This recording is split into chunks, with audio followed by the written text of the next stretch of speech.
Mic test. This is the mic. How's that latency?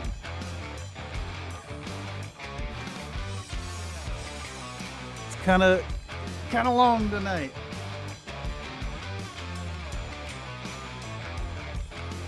My headphones are tangled up in my airbrush hose.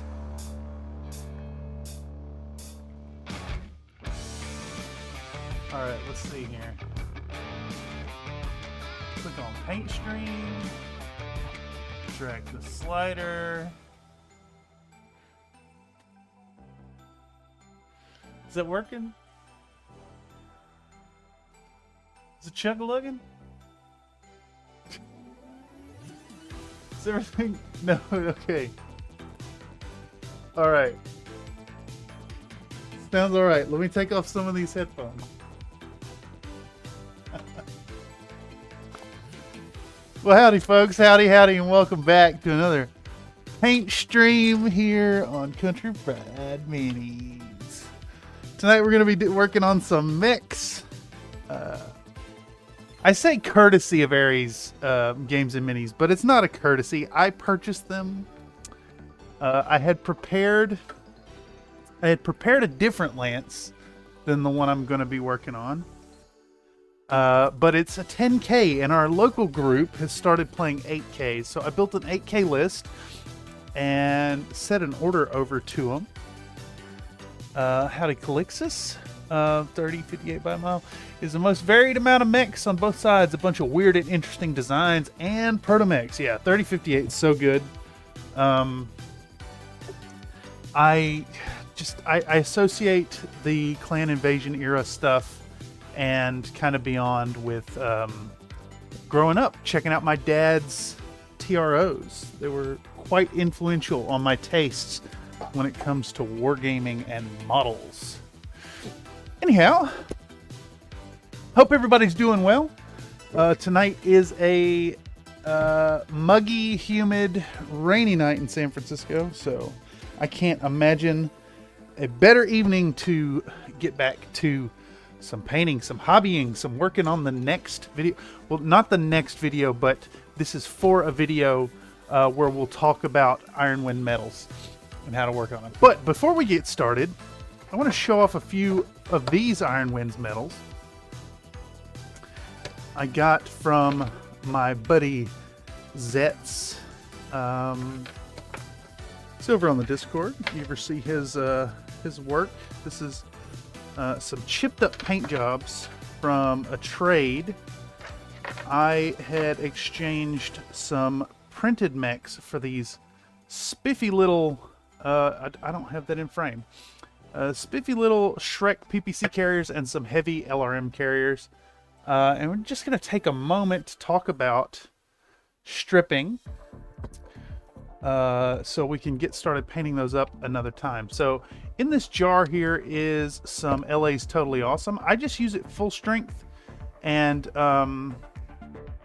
I've heard that it can cause some pitting to your models, but I usually leave this stuff, I'll leave these models in here for like 24 to 48 hours tops, and it's going to pull all that paint off them, and these will be ready to get painted up in the future. So I'm looking forward to playing with those. Unfortunately, I didn't prep them soon enough for this month's meetup, though it is worth noting that this 8 model set is absolutely usable in a 8K force. So we're going to put that in the jar and set those off. If you want to check in on the progress on those at some point, make sure to check out the Discord. If you're not already a member, check out the description down below. And there should be a fun link to join up. And if you can't find it there, check out the new website at countryfriedminis.com. Anyhow, with that out of the way, let's talk about today's lance that we're going to be working on. I'm going to film this up too, so let's get the let's get this here camera set up, and I'll go ahead and slap out these fantastic blisters that I've picked up from Aries Games and Minis, the cheapest place on the internet to buy brand new Ironwind Metals. I think there's a bit of a discussion in the Discord a bit about Ironwind Metals. For what it's worth, Fortress Games has the best rate on used models, definitely the cheapest ones there. But if you're looking for brand new in blister stuff, make sure to check out Aries Games and Minis. They're not a sponsor of this video, but I'm going to run an ad for Mr. King, Mr. Derek King, going forward with this video.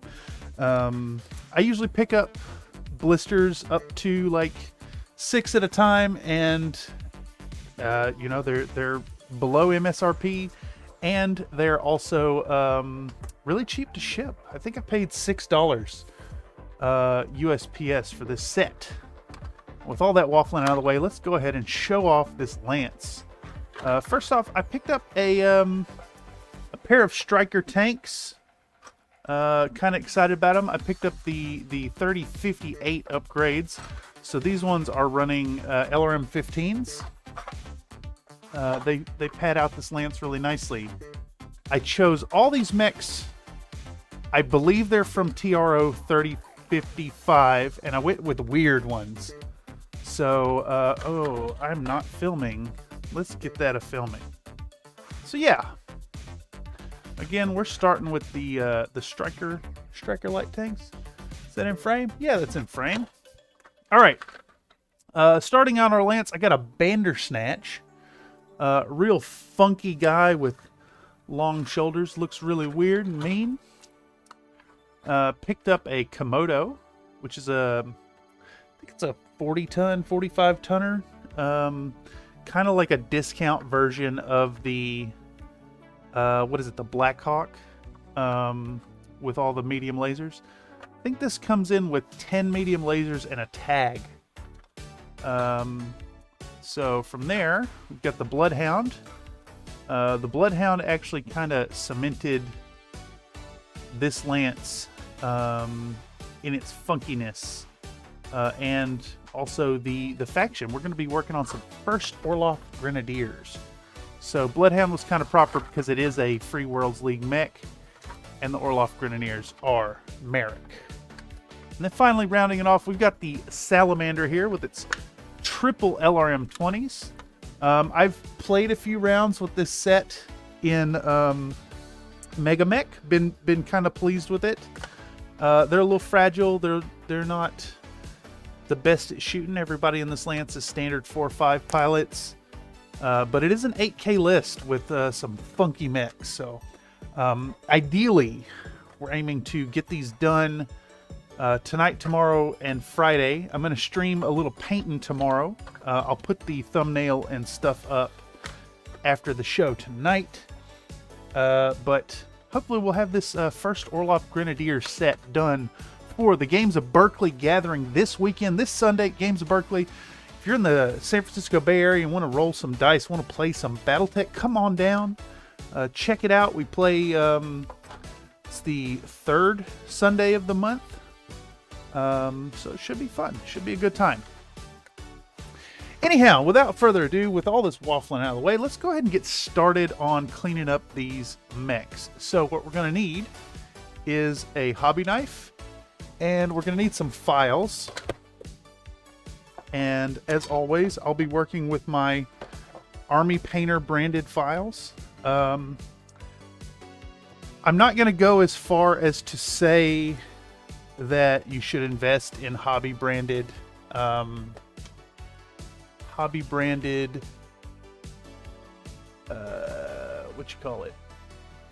implements like this, but I have been very pleased with this set. If they are, even though they're a little on the pricey end, if you do find yourself in your local FLGS and need some files, they're worth picking up. Anyhow, okay, and once again, without further ado, let's go ahead and crack into these funky mechs. Something really satisfying in my mind about working with metals and with blisters. again, having grown up with my dad's technical readouts, big fan of these derpy old sculpts, and the Ironwind models are true to form. They're true to the artwork, which is really awesome.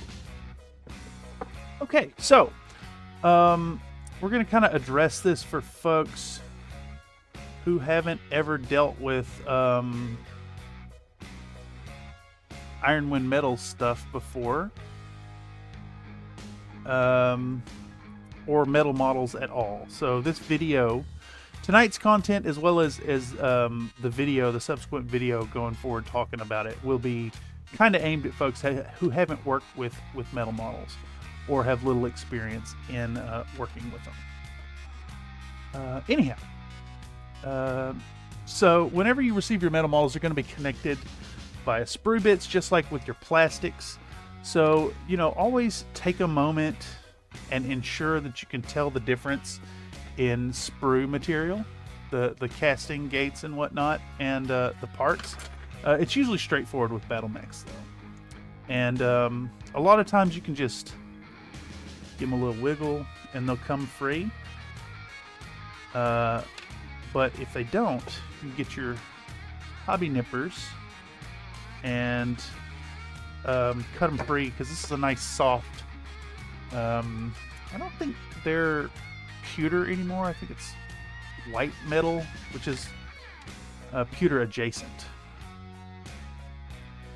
Anyhow, as we go forward, I note some weird stuff right here on this casting sprue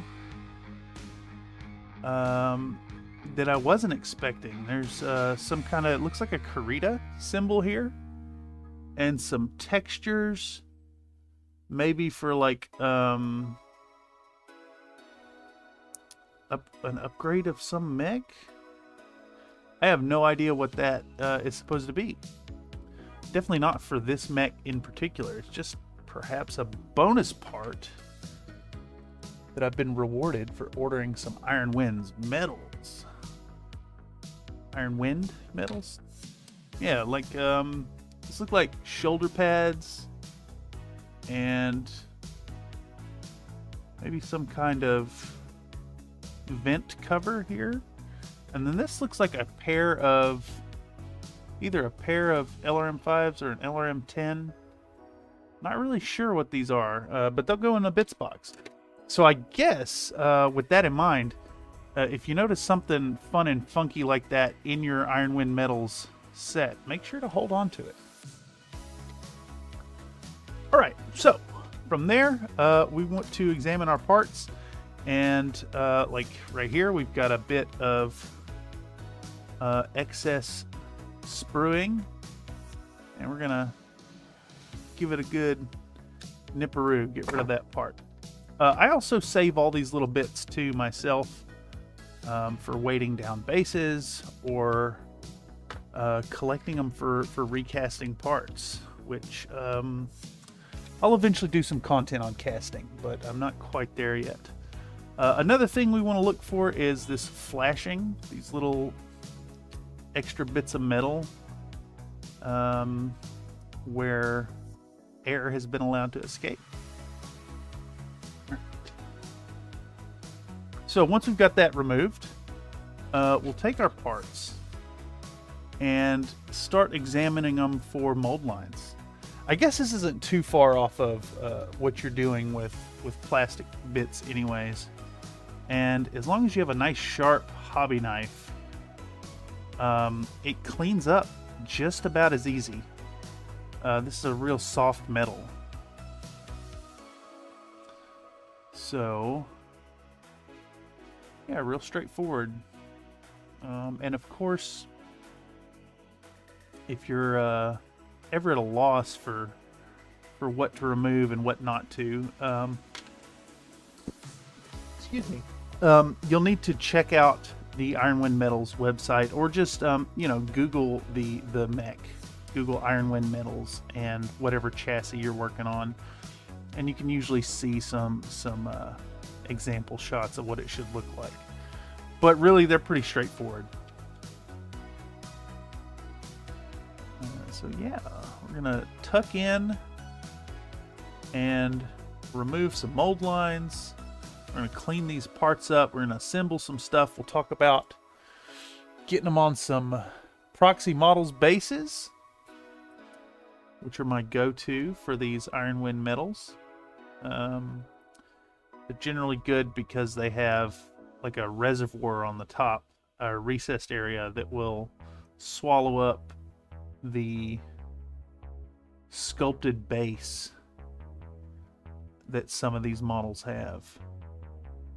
Although I've noticed that some of the sculpts don't have the base. Like this Bloodhound here is a newer sculpt. I believe it was sculpted in 2018, and it does not have the base attached. The feet, as does stuff like this Salamander with the pre-attached base and the Komodo.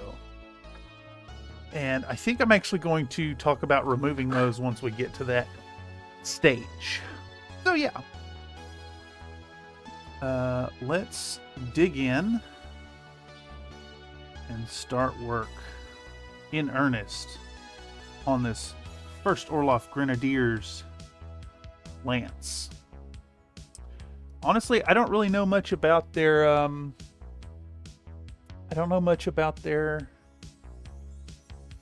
back history, their story, their fluff, their lore, whatever you want to call it. I just saw a really neat paint job. It was actually the studio paint job on the Bloodhound that got me convinced to do it. They're going to be a dark, desaturated olive drab type color with a gradient up to a really bright green. And I figured that that'd be really simple to paint up using the airbrush, and really easy to get this set done, painted and ready in time for Sunday's event. So we shall see. Alright, so Bloodhound is a real funky mech. It's got this really long head that kind of comes forward with a cockpit way down at crotch height, and then the arms are way high on the back. Can't wait to paint this weirdo up. Big fan of weird, honestly. I'm telling you, the more derpy the better. And I understand that folks... Oh. Excuse me. Sneeze left my nose running. I understand that folks aren't really generally massive fans of Ironwind Metals because the new sculpts are out and they're chunky and modern and don't have that strange hand-drawn quality to them. But man, I really have a thing for that charm that these old designs have. Again, it was my dad's technical readouts that kind of started a love for Battletech when I was a kid. I mean, even at 5-6 years old, I was already looking at these cool books and these cool models. I didn't actually play the game for years, but I did play many of the video games growing up. Even the one on the Super Nintendo. They were great. So big stompy bots have long been a part of my life. Bloodhound indeed. We're working on the... What's the... B1-HND Bloodhound. Real funky mech. I believe it comes with 2 ER medium lasers, an SRM6, and I think it's just a small laser. Light mech, or not a light. It's a light medium. I think he's a 45 tonner, might be a 40 tonner. Moves fairly quick. Honestly, it's, you know, not the best mech out there. There's better mediums, but it looks so funky and it's so fun, and I'm so excited to bust these brawlers out versus folks this Sunday at Games of Berkeley. And then, of course, all this content will lead to another video. I am woefully behind, as has been the trend with video production. And again, you know, apologies there, but this semester has been a real killer for, you know, eating up my time and my focus. And to be honest, like, after long days at class and working on projects, you come home and it's hard to motivate digging into the hobby corner instead of just like playing some video games and unwinding. But we're wrapping up. Final projects are starting in earnest, so semester should be over real soon. Plus I've got the Thanksgiving break, so looking forward. Calixus says, the Orloff Grenadiers are weird. They got formed when a couple of planets broke away from Oriente and they're self-funded by the ruler. Sounds fun. I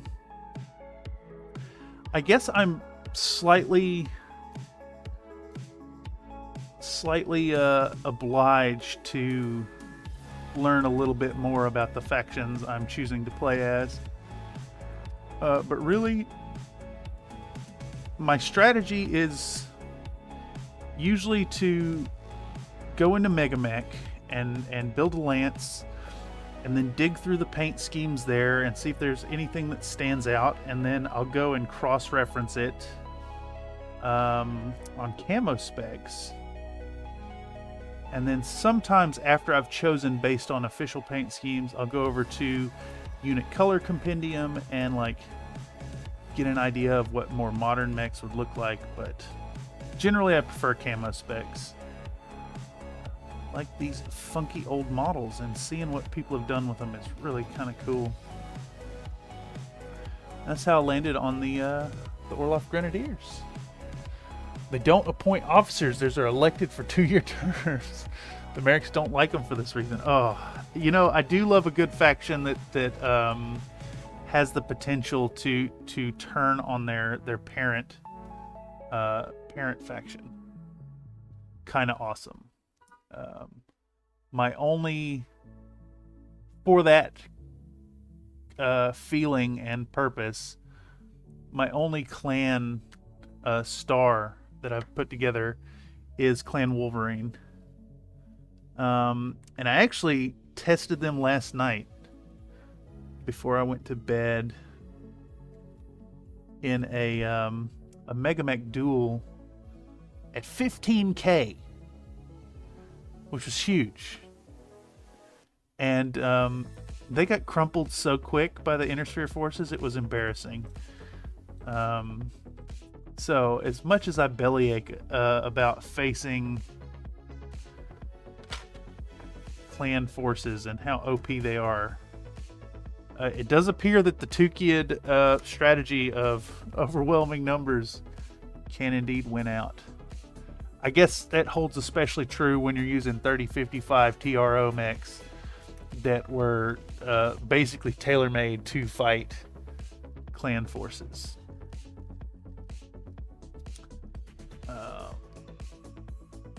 Yeah. I fielded my other 10K force against them, which I could get the models down and show them off, but I'm gonna refrain. Y'all will just have to check it out on the channel when we do some more Ironwind Metals stuff, or over on the Discord. Always a great place to catch up to what's going on.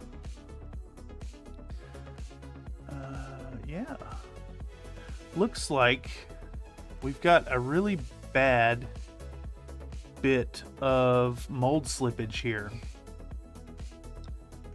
I don't know if y'all can see that because it's kind of small on this camera, but we've got a section right here that is really disappointingly off.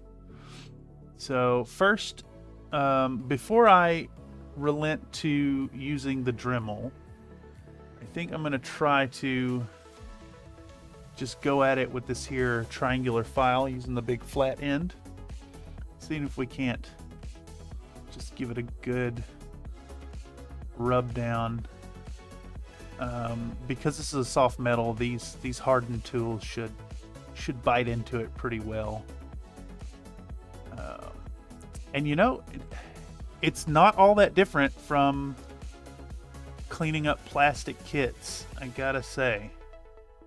I know that some folks are not a big fan of metal models, but it just, I don't know. I think they're better, especially when you're talking about like a low model count game like playing Battletech. These metal models are just awesome.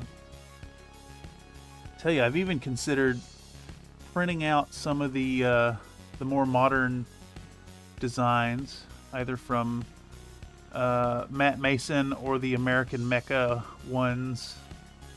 Can't remember who does those, or some Locust Labs designs, and then cast them in pewter. But I've yet to invest in the melting pot for the pewter, so that's something to come in the future. Oh yeah, there we go. I don't know if y'all can see that, but this nice soft metal just easily files away. You know, a little tougher than plastic, but soft enough that mold slippage gone. I mean, it's still there a little bit, but I don't need it to be perfect. It's fine. You know, as always, good enough is good enough. And I think once I hit that with the airbrush and some washes, it'll look just fine. Panic Nathan is here. Hello, another Nate. Welcome to another stream here in the Bullshit Corner 2.0. Working on some prepping some Ironwind Metals. If you hadn't gathered that from the thumbnail information. And at this point, we are,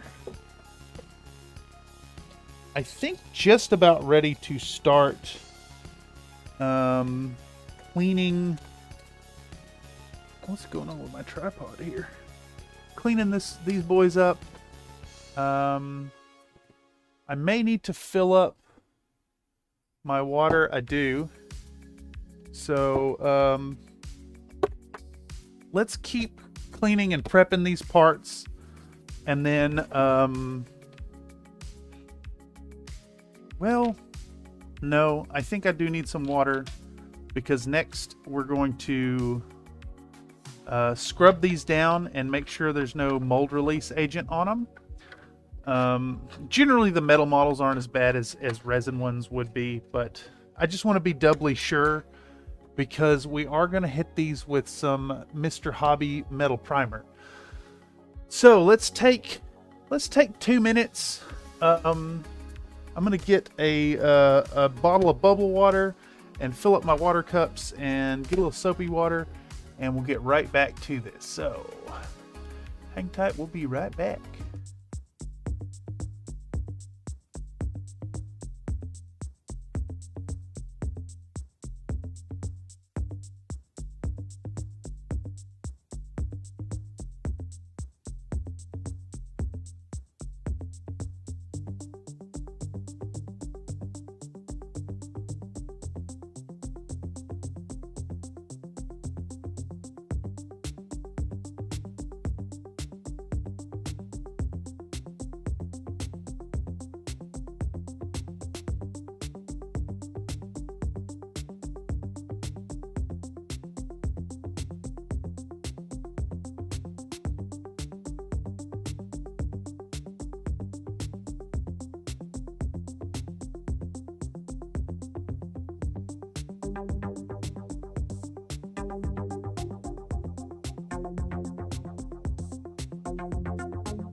My mic. I've muted my mic. I think it's back. Looks like it's back. Sounds like it's back. Well, let's see if it sounds like it's back. Power on. Connected. Give it a listen. I hear music. I hear my voice. Yeah, there we go. Power off. My wireless headset is connected to the computer over there, which has the YouTube dashboard running. I also see Discord open over there. I'll have to check it later. I got another instance of the stream running here on my little wall phone, so I can keep chat. Computer right here. Oh, that's... You know, even my setup here is kind of... good enough is good enough in the approach. Anyhow, got some fresh water here. Gonna need to grab a toothbrush. So let's get one from up here in my tool stash. I don't know, y'all see my apron here? Got a Space Cat Pizza DJ. I've ruined so many shirts, I've had to start going with an apron. Another hobby hack for y'all. If you ain't got a work apron, get you a fun one. And share it in the Discord. I'd love to see what you went with. Anyhow. Alright, next step here. Got my little spray bottle from, tattoo days. Got toothbrush, got a spray bottle. I got a little bit of degreaser dish soap, and I got an empty jar for mixing. Use whatever, little cups work fine, but I keep a whole bunch of jars around for this purpose. Never know when you need them. So just a little bit of soapy in there. I just tried to put the jar lid on my soap, and we're gonna just make a mildly soapy mixture here. Let's grab a couple paper towels, and I was gonna just wait till the end of all of these to do the cleaning part, but my logic here is kind of I can go ahead and have these start cleaning these real well, and then they'll be dry by the time I move on to the next part, and then by the end of the process they'll be ready. But yeah, just a little bit of detergent of some sort will help remove any latent mold release agent. What is it? The detergent has portions of the molecule that bond with polar and non-polar molecules, so it'll help you get that deep clean as opposed to just water, which I don't think water will remove mold release agent alone. So just you know, little mild soapiness. And then I like this tool for both spraying out airbrush parts and applications like this, where I can just give stuff a nice quick rinse. Okay.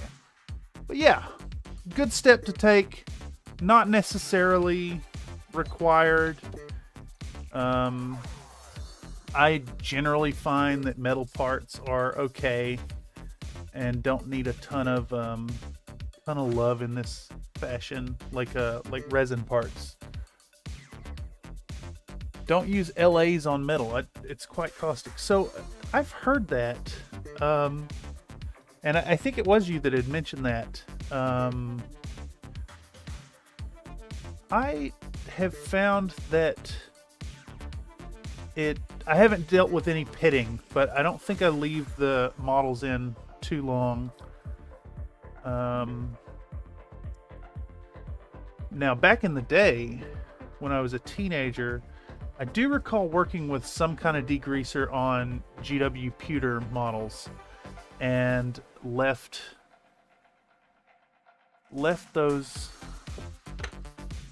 them for like far too long in the solvent, and they did get a very pitted look to them. So I've seen that happen before. Just interesting that LAs would have that issue, because I have not encountered it myself. Although I do feel a little bit guilty since I put that shorts video out about stripping your models. I may need to do a follow-up. And speaking of shorts, I had an idea, and I ran it by a buddy of mine who's a beginner, that I've been trying to give some advice about painting to, and he's such a beginner that little elements of the hobby that a lot of us take for granted were kind of like new information to him. So I was thinking of doing a shorts series of like back to basics, you know, talking about stuff as simple as shaking up your rattle cans effectively, or how much paint to have on the tip of your brush, or how to apply paint with the brush. Little things that, like, you know, you painted a few models, that knowledge just kind of becomes second nature, and it's real easy to take for granted. You know, letting layers dry before adding more paint, that kind of stuff. So yeah, you found this video via the algorithm and have some input on that. If you think it'd be worth doing some back to basics shorts here on the channel, let me know in the comments down below. I'd love to get some inputs if indeed you find this video. Alright, we just about got this boy cleaned up.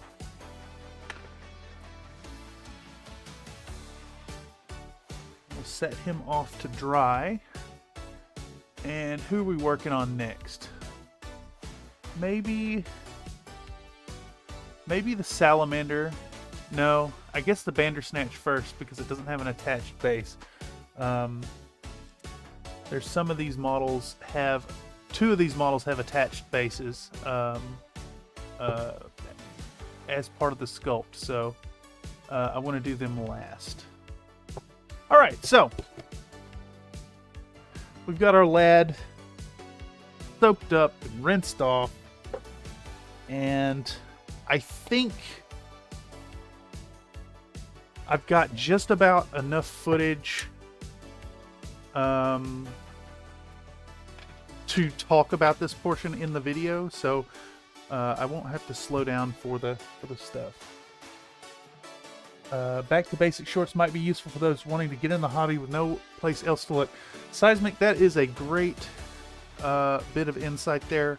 I'm sure there are folks who find the channel just like searching Battletech. That's generally the most common search term that the analytics show me that people have found the channel by. So that honestly, that affirmative right there is really all it's going to take to get me started. Yeah, I'll put some of those out. Honestly, the shorts don't perform super well on the channel, but it's like, I want to say for most videos, it's about an hour's worth of effort per minute. A short video I can get done in about 2 hours once I have stuff. Talk about beginnerness. Those cube I painted are basically all the minis I've ever put paint on. No way.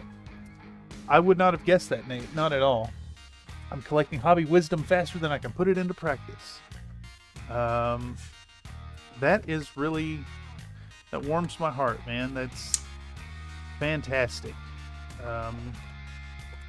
I think I mentioned it before. I started this channel, 2 years ago, as an excuse to... I should have filmed opening that up. As an excuse to make myself paint more models. And it has quickly grown into, well, something of a community. And I think as a community, we all have things to share and learn from each other. That does mean occasionally I'll steal ideas from y'all and put it into videos, but I mean, hey, I may be presenting the stuff, but it's this communication together that makes cool things happen. All right, so next we've got our Bandersnatch. Now this one has a surprising amount of parts. Or, I say that, but it's the right amount of parts for a mech. I'm actually a little lost as to which end is the front on this boy. I think the rounded bit goes forward. I'm gonna need to look it up real quick. So, as I was talking about earlier, this is a good example of one of the issues you could run into with Ironwind Metals. But here, let me put this. So I've just gone to Google and typed Bandersnatch Sarna, and you can see the official art. And because the Ironwind Metals are generally true to the art, I can see immediately that rounded end goes towards the front. And I've even got the picture of the Ironwind Metals version, and I can confirm that this rounded bit goes out front. So if ever you find yourself a little confused or lost, just take a moment and look it up. All right, where to start with this boy? I think I might get a little extra footage of this. I think we're gonna nip off these chunky bits and then remove the flashing, and I'm not seeing any mold slippage on this mech, which is good. Hold on a sec. Let me respond to this message real quick, and I'll get right back to it.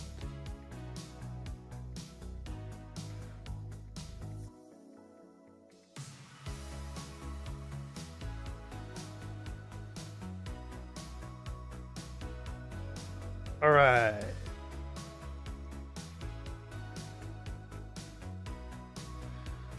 Okay. Sorry, a friend messaged me, and I wanted to let him know that I'm not ignoring him. I'm just a little busy at the moment. Okay. So, just like with that last one, we're gonna look for any instances of mold slippage. We'll look at these little bits of flashing. Honestly, you can usually remove these bits by hand.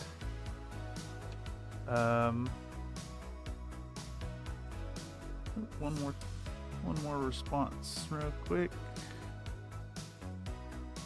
Send. There we go. Any of these little flashy bits where the air has escaped, you can, usually just pinch them off. Sometimes if you can't pinch them, just a hobby knife will do. Just, have a few tools on the ready. Seismic. When I was first trying to learn how to get into the hobby, the only video at the time I could find was a Death from Above wargaming assembling an Ironwood metal atlas. Yes. Ironwood. That's funny autocorrect. Where's that from? Ironwood sounds like something that would be in...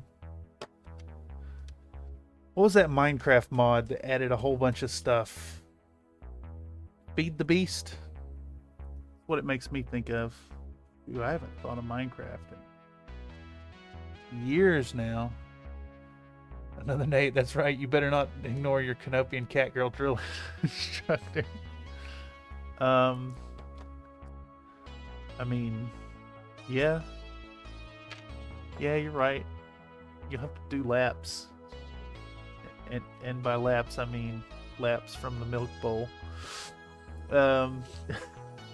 So on these arms, we have these big chunky bits here from the casting gates. These are best done with the nippers. And again, my nippers here are not for sprues. I picked these up at Joann Fabrics. It's a Bead Buddy nippers. If you find yourself at Michael's or something like that, big recommend. These are awesome. Got this little adjustment screw. These have lasted for a good 5, maybe 6 years at this point. They show no sign of wearing down. Nice hardened steel construction, and I'm pretty sure I only paid $10 for them. Autocorrect Ironwind, and yes, it is a Minecraft mod. Yeah, I thought so. Years ago, I hosted a server. There's a place for me to play the game, but quickly got populated by a small community of really creative youths, and they turned me on to, I think it was Feed the Beast. I think that's the name of it. Fun time. It was really cool to see how playing that game went from I'm playing with my building blocks to an administrative place to let a group of kids have a fun and safe place to enjoy a game. It's really fun. Another Nate says it's a real tree, also known as American hornbeam. Never heard of it. That's hey, I love these little moments of random knowledge. I used to tell folks I was full of useless factoids. And that still holds somewhat true, but as I've gotten older, a lot of the factoids have use. Alright, so the back of this casting has a weird bit, a bulge in the middle that shouldn't be there.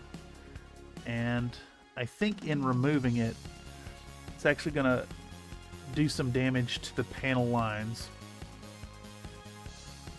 So I'm going to use my flat file and get rid of that bulge first. And then I think this metal is soft enough that we should be able to go back in and scribe those panel lines again. I think it was from the Twilight Forest mod. That sounds correct. I remember something about a Twilight Forest deal.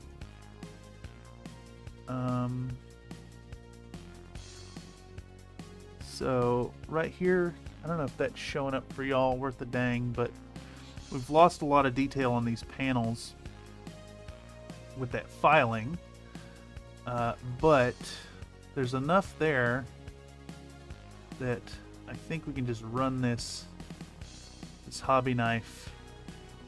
And if you're doing this, make sure to be very deliberate about what you're doing.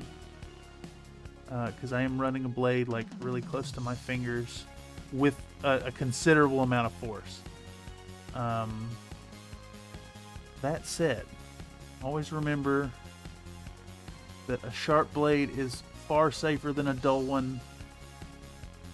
Make sure you're using a nice sharp blade on your X-Acto.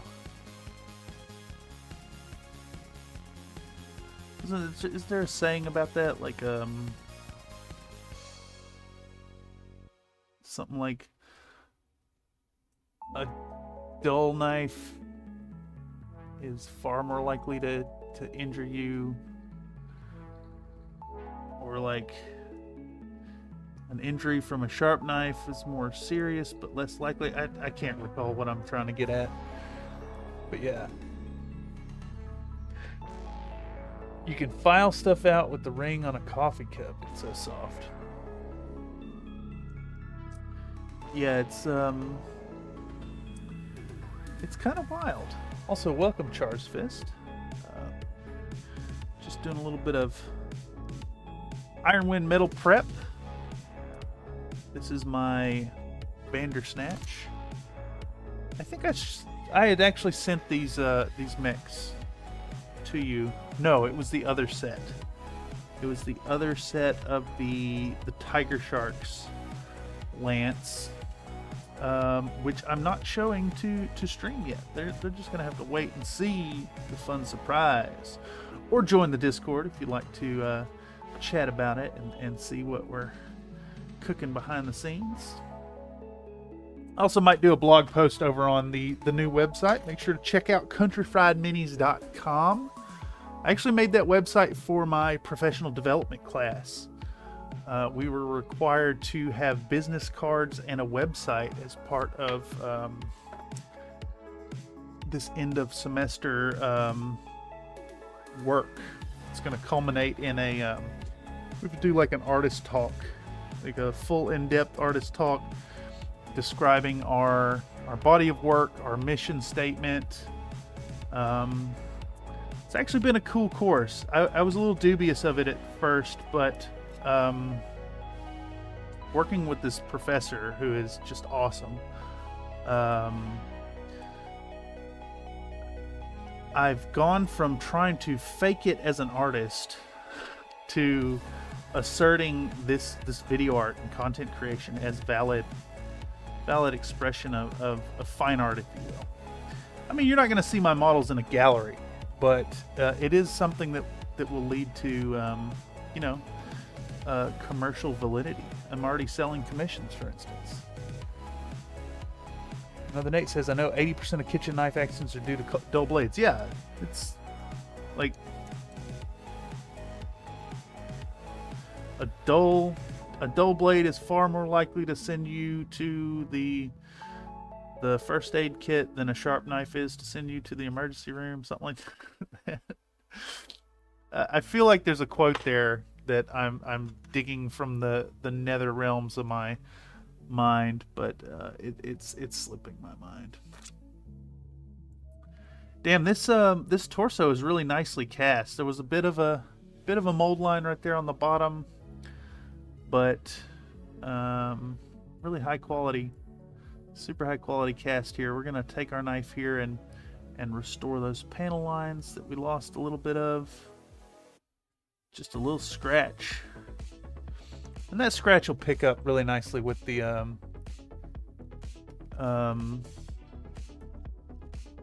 oil wash later. Charles Fist says, I've seen galleries with miniatures, but they're handmade. Yeah. I saw some really fun ones recently. This guy does miniatures of like really historically accurate samurai armor, but he does them as miniatures, like polymer clay sculptures in miniature scale, and they seem to be pretty prolific as an artist. Oh, tonight we're drinking on some Crystal Geyser sparkling water. No flavor this time. I like my bubble water with no flavor. Bitter and bubbly. On that note, recommendation for carbonated water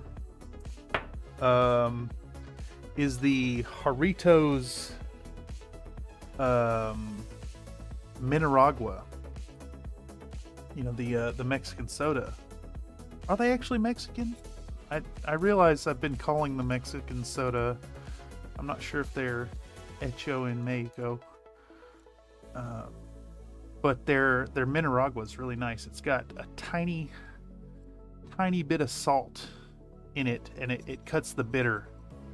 Which, speaking of Alton Brown being solid, that's another tip I learned from Alton Brown. Talking about making a proper French press coffee, and you put a little pinch of salt in the coffee to cut the bitter. And this Mineragua does the same thing. It's got a tiny bit of sodium in it, and it cuts the bitter that comes in from the carbonation process. Very nice. Usually when I hit up El Capitan on 8th and Folsom, I think that's where it's at, it's just down there, just a block down. Yeah, they have nice ice cold Mineragua. Get a fat Beyond Meat vegan burrito. It is. Thank you, Charles Fist. I wasn't sure. I seem to remember it saying Hecho en Mexico on it. Good stuff, but I ain't had a proper soda from them in years. Another Nate says salt also fixes burnt coffee. Huh. I'll have to remember that. I tend to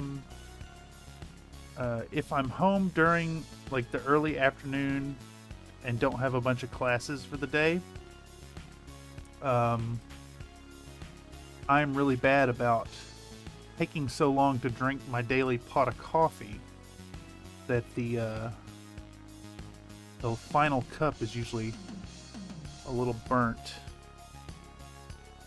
So I will try that out next time. In fact, now that I think about it, we got a field trip tomorrow, actually. I was going to say I may be home for coffee time tomorrow. But we're actually meeting at... I can't remember the name of the collective. Part of this professional development course has been to go to multiple galleries in San Francisco. And it's been really cool because it's not just, the big museum name places. We went to the Minnesota Street Project, which is really cool. It's a nice space for independent artists. They give like a small gallery area each to like one or two artists, and it serves as a platform for you to come in and peruse the work and also buy it right off the walls. It's really cool stuff. Definitely recommend it if you find yourself in San Francisco looking at art. I think I posted some art from there in the general section on the Country Fried Minis Discord. Once again, if you found this stream via the algorithm and are watching this Ironwind Metals project unfold and you're not already on the Discord, check it out. There's a link in the description down below. There's also multiple links on the Country Fried Minis website. That's countryfriedminis.com. Check it out. It's a great place to get some little blog updates as to what's going on, as well as the only place currently I post an official streaming schedule. So if you want to appraise yourself as to what's coming up, check out our website. Right now, I'm trying to turn Wednesdays into a regular hobby stream. I think it'll be a good night for it. At some point, we're going to bring back the Tabletop Tuesday stream, and as of now, we're starting up this bi-weekly Infinity stream, the Clash stream for Tabletop Simulator, and that'll be every other Monday. So next one is next Monday. Yeah, I think I've got an opponent for that. If that's something you'd be interested in checking out and playing, hit me up on the Discord. We can go through the details and get you here on stream. Love to have you. Love to get some folks playing Infinity. It translates really, really well to Tabletop Simulator. Another Nate says I did. Okay, yeah, I thought I did post some of that art on there. There was an artist over at ICA that really blew my mind, and had to share those fun pieces. So yeah, if you're find this stream via the algorithm and ain't part of the community already, come join us. Some really awesome folks over in the community sharing fun things, doing fun hobby projects, and I'm sure folks would love to see what you're working on as well. Okay, so we've got our Bandersnatch nice and cleaned up. So I think we're going to move on to cleaning this one just like that last one. This works. Okay. And again, I was going to wait to the end to clean these, but I think working on it now is a good way to ensure that these are nice and dry. So what I'm aiming for by the end of what we're doing here is to have these models ready and then hit them with the Mr. Hobby metal primer, which I believe is an agent that mildly etches the metal surface on a microscopic level to help the paint adhere to it and deal with less chipping, which has been a problem with Ironwind Metals. If you store your models in such a way that they rub against each other, like if you've got a whole bunch packed into a case with magnetic attachments, they can tend to chip because it's metal and the acrylics don't bond as nicely to it. So I invested in a little bottle of Mr. Hobby. Can't remember the name. I think it's Metal Primer S or something like that. So that's going to be another point of discussion for this video when we get it out. As far as when this video is actually going to drop, not 100% sure. I'd rather do it sooner than later, due to my inability to get anything out quickly. We've shuffled things around. I think next thing coming out is going to be the Battle Buddy video about my little Moriarty. We'll talk about doing a two-tone paint scheme, and then run a brief thing talking about the Bromad Academy painting contest.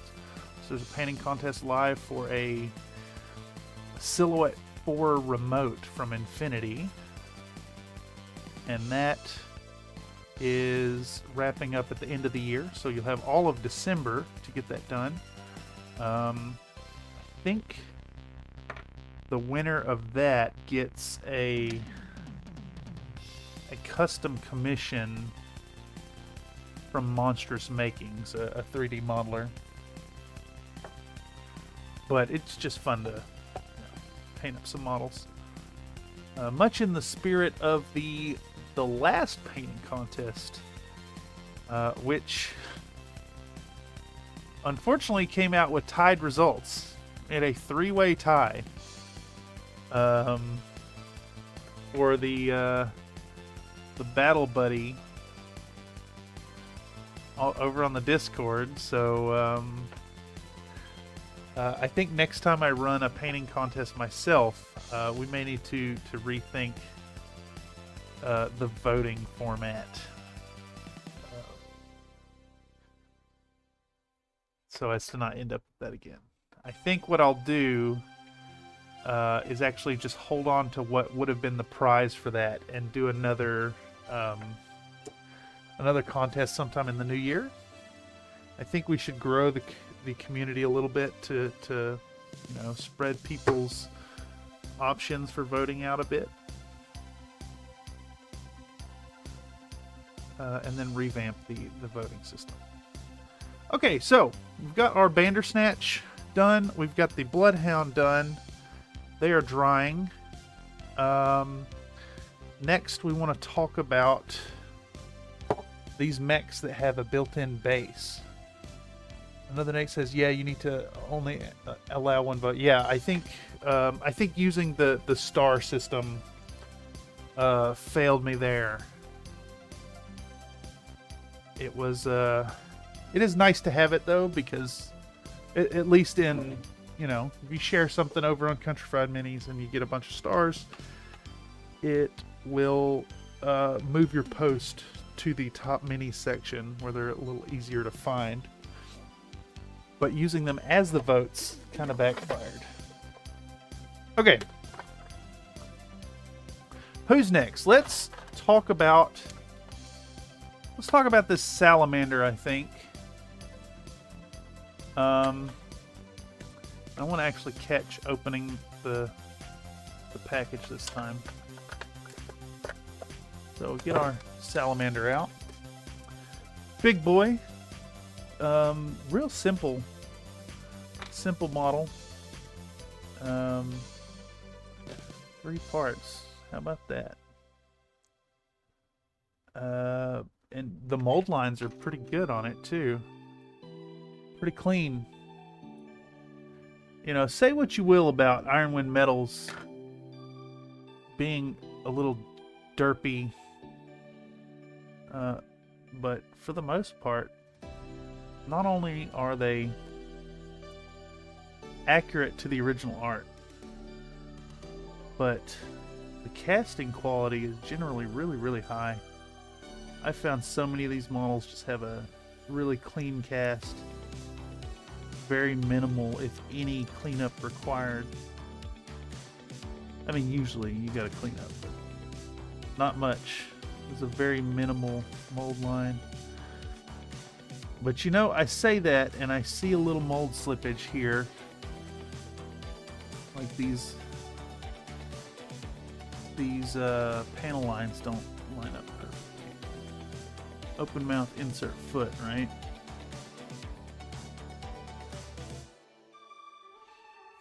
But still, it's very easy to clean them up. Better than some metal models I've seen out there. Looking at you, old school Games Workshop.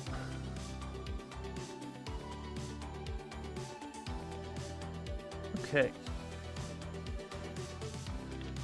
So, I'm not 100% sure if we're going to cut off the base. I may. But we're definitely going to talk about proxy models basing. And I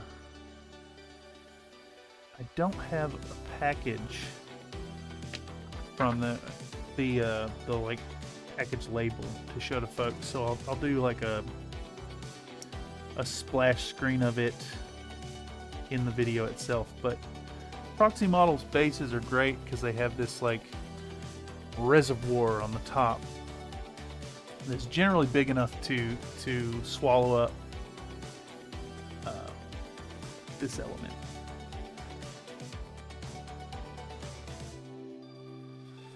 It's a very nice model, very nicely cast. A little boring on the static pose, but guess concessions were made to ease of casting here. All right. So we got our salamander. We're gonna clean him up just like the last one. Get this thingamabob here. And then we'll talk about the proxy model bases.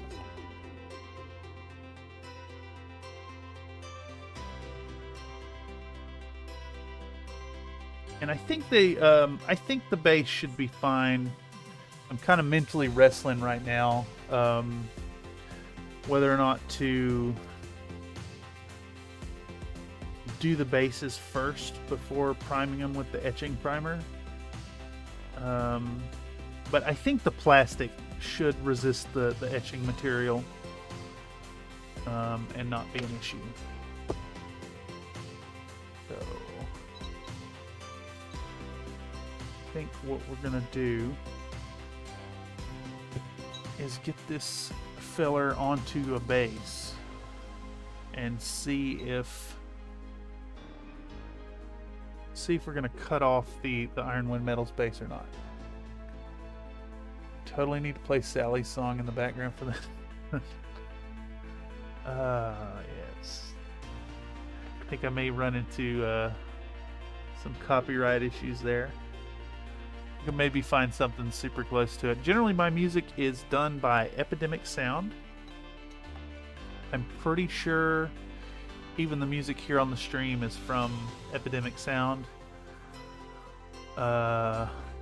Lupus Nocti and Rizko, I think, are the artists that do the music on the streams. And then the Infinity stream, the Clash, is White Bat Audio. They're nice. White Bat is royalty free, and then Epidemics, the artist from Epidemic Sound, I think I'm paying $15 a month for a license over there, but the library they have is really unparalleled. I've been paying them for about 2 years now, and it's been well worth it. No copyright claims. Where did I put those bases? I bet they're still up here. They are not still up there. They are right on the desk in front of me. Okay, so I'm sure there's a royalty-free cover out there. I bet you're right. So Proxy Models does these fine injection molded bases, and I like them for this indention, this reservoir they have on top. And this set is going to need 6 bases total. So let's get those out and give this a look-see. And generally, these are great because you can line up the Ironwind Metals base to it, and then just build up a little bit of terrain, and it'll swallow it up nicely.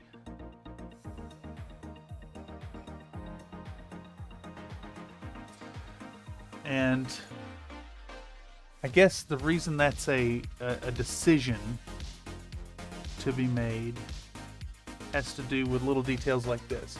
So this base that's integral to the model would be very easy to remove, except for these little bits coming off the back of the foot. So I think in that case, we're going to keep prepping these up, and then instead of talking about sawing off this base, we're gonna put these on the proxy model bases, and then I'll use green stuff to build it up. So we'll talk a little bit more about my technique to do that when we get there. Howdy, howdy, Millennial Model Mayhem. It says, boy, howdy's that pewter I see? It sure is. Although I think it's just white metal now. I don't know if they're still considered pewter. You may know more than I do, but yeah, we're working on some Ironwind Metals models. Ironwind Metals Models, yeah, that was correct. This is a lance I'm prepping for this Sunday's Battletech Day at Games of Berkeley.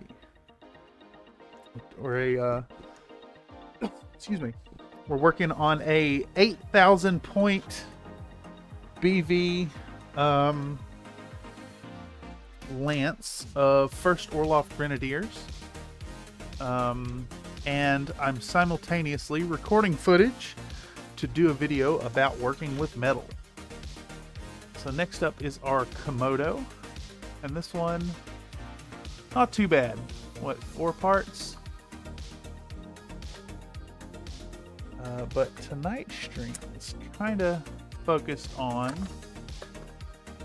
prepping, cleaning, doing the basing, and then we're going to spray them down with some Mr. Hobby metal primer, etching primer, which I haven't actually tried out myself yet. So it is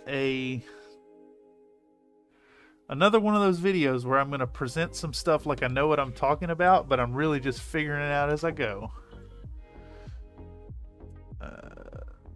This base has a weird spot, so we're just going to get rid of that. And then once again, we're going to look for mold lines. This one has some really clean sections. The mold line is very minimal. The panel lines are nice and deep. Komodo is a good cast. A little doofy looking, definitely, but I am all about the doof. Bring on the doof. Let's see. Looks like even these arms are pretty good for the mold lines. They've done a good job of hiding it along a sharp edge. The elbow's got some gnarly mold line there to remove, but man, this metal just nice and soft, goes away, very easy to clean.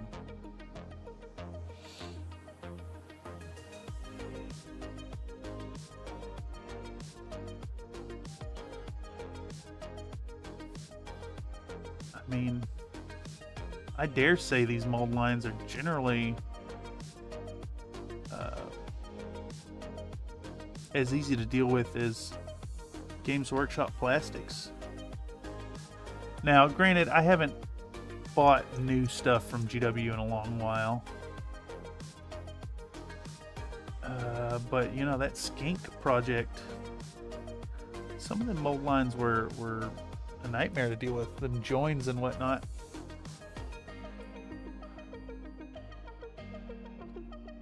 Dang, that one's clean.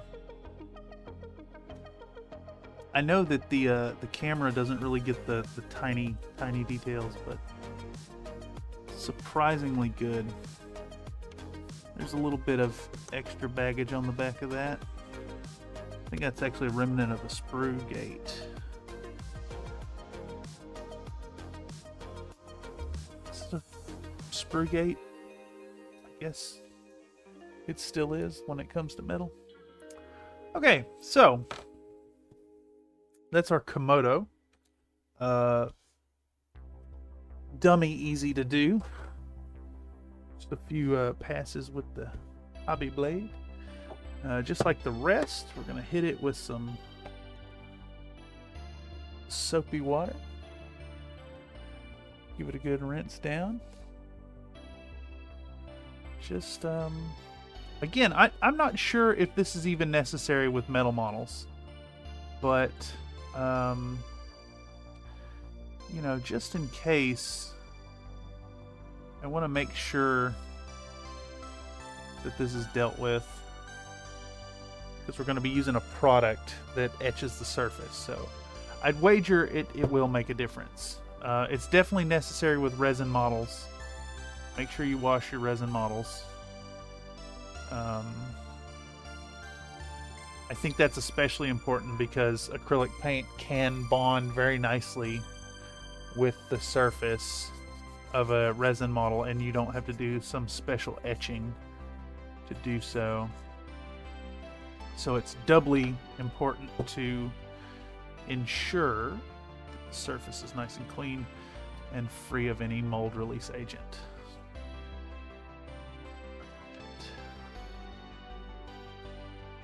But we're grinding right along. We're looking at about 80 minutes here. And we've just got the striker tanks to do after this. And we start doing a little bit of putty work. I've still got a good supply of green stuff over there. So when we get to the point of gluing these to the bases, it's going to be the same approach I took in the building a Battletech lance part 1. I think it was part 1. Just, you know, gluing them to these bases and then building up a little bit of texture to help hide the connection points. All right, let's see how bad these striker tanks are.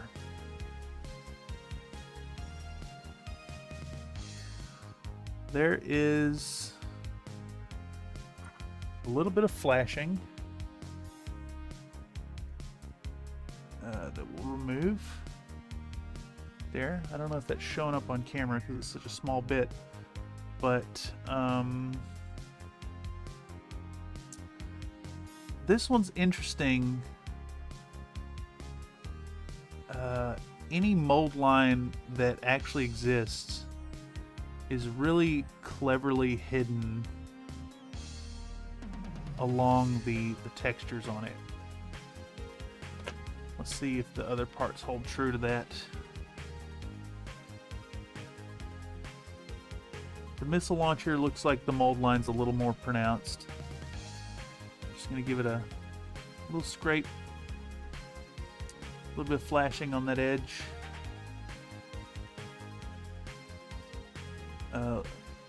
Tiny bit of mold line back on the back, but really that's all going to go away under the paint job.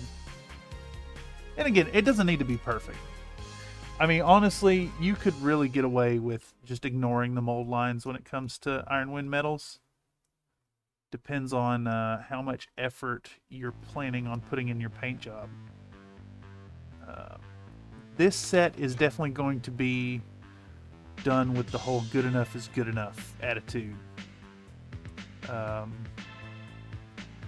hoping to get pretty much the entirety of the paint job done with airbrush and some dry brushing and an oil wash.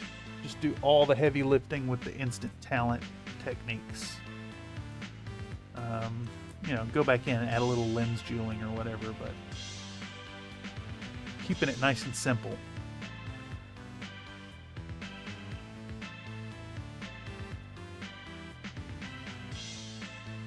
Talk about painting a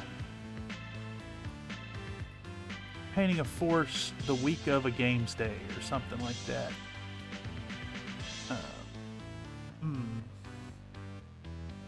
Yeah, once again, I'm very pleased with that casting. Striker light tank, recommend. Really nice casting by Ironwind Metals. Be a fun tank to add to your collection. They're a little fragile, and they're wheeled instead of tracked or anything.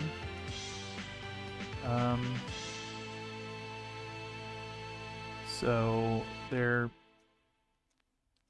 all right. The variants I'm taking just have a turret-mounted LRM 15, which is, you know, excellent for this lance. I'm actually paying for semi-guided ammunition, which will work in conjunction with the Komodo's tag system. Millennium Model Mayhem says, love that style of painting myself, the good enough part. Yeah. I used to be a stickler for like really giving it my all with every model I painted. Like I had some chip on my shoulder or something to prove. And a good friend of mine really reasoned with me about the whole, like, do you want your force to look exquisite and just perfectly painted, or do you want to get them done? A full force of fully painted mediocre models looks way better than a couple exquisitely painted generals in a sea of gray.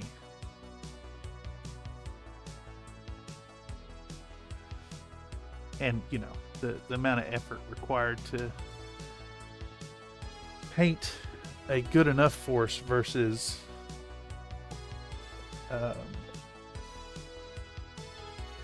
a entire force of like master tier stuff. It's, you know, night and day. Seismic says LRM-15s can hurt a good bit. I have found that these tanks specifically are like, at least versus the AI. Granted, I haven't played against people in person yet. But it seems that the whole, all it has is an LRM, means, for one, you're parking it in optimal LRM range. And for two, it's just a 15. So they tend to not get prioritized as a target to take out and get to fire off a lot of shots. So it's long-range mild sandpaper for your opponents. Plus, again, I put semi-guided ammunition in them, which is great. Megamech actually does the calculations proper for the semi-guided ammunition, for what it's worth.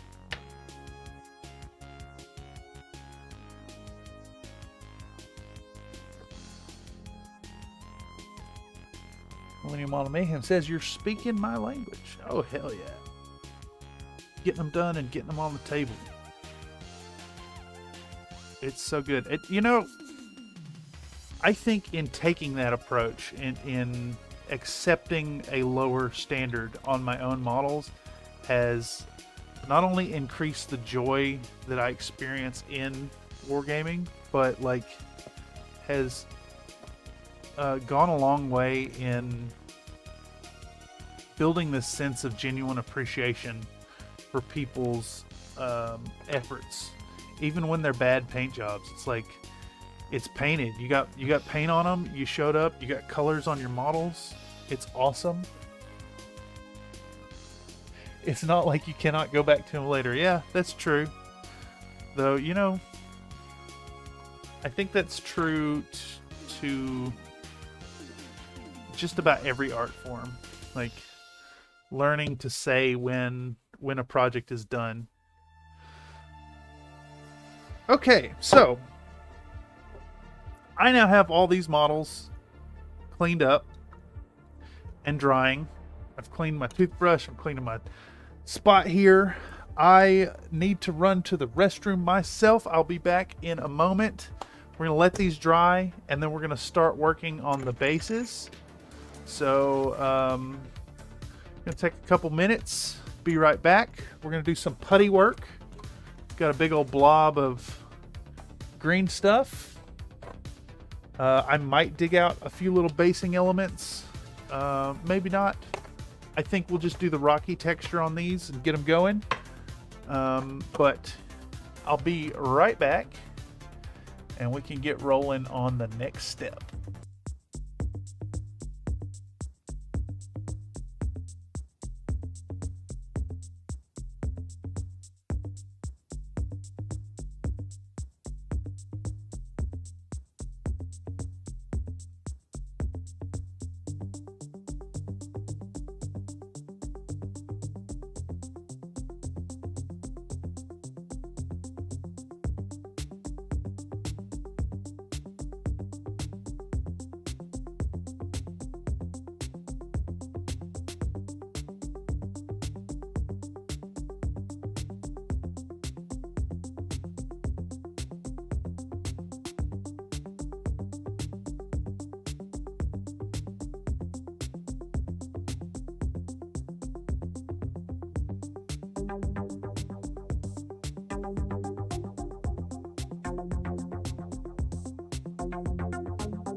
Working? Mic test? Mic test? Sounds like it. Okay. Let's cut that off. Back to it. Okay, so I really regret that I don't have a proxy models package to get on film.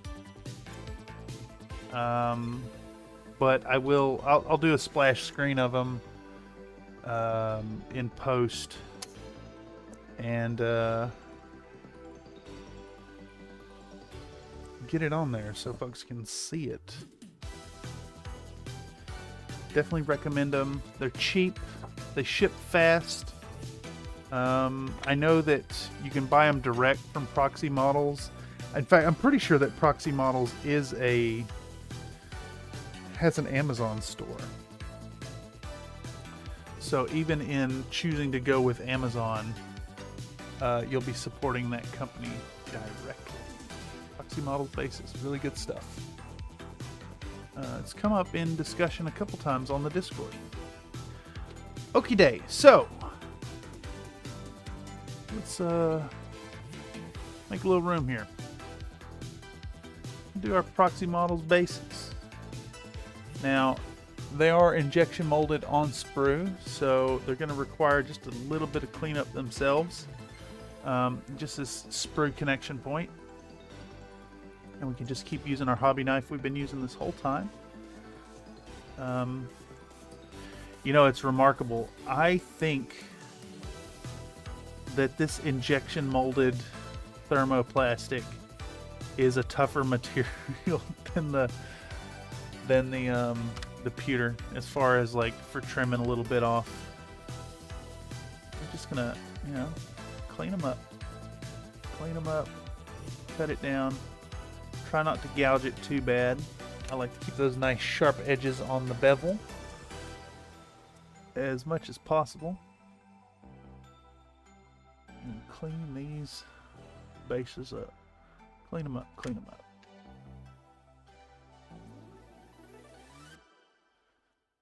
Clean them up.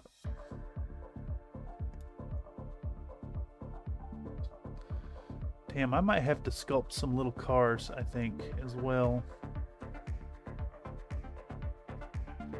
Talk about that in the video. All right. So once we've got our sprue connection points cleaned off, looking good, we're going to start assembling our Ironwind Metals. So for that, we're going to want our Bob Smith Industries Extra Thick Maxi Cure Super Glue and a little BSI Insta Set.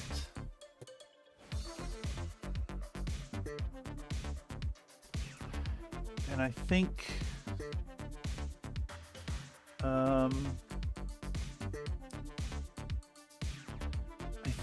we'll start with the Komodo and the other guy. You know, I say that, but these are still drying. So, all right, was pouring silicone so couldn't type. A sprue is the channel where the molten plastic flows through. The gate is specifically where the sprue connects to the molded part. Yeah, okay. Makes sense to me. I just keep thinking of sprue gate together, like the gate where the material flows through into the sprue. I guess when you're talking about metal models, it's more, you know, the gates you're dealing with. Millennium Model AM says classic combo. Yeah, Bob Smith Industries. Is there any other brand? I know the answer to that is yes, but in my mind, it's just the one. All right, so we're gonna get our green stuff a going. I've heard some people use lotion for this, but I tend to prefer spit, saliva. Lick your tools. Is that weird? Nah.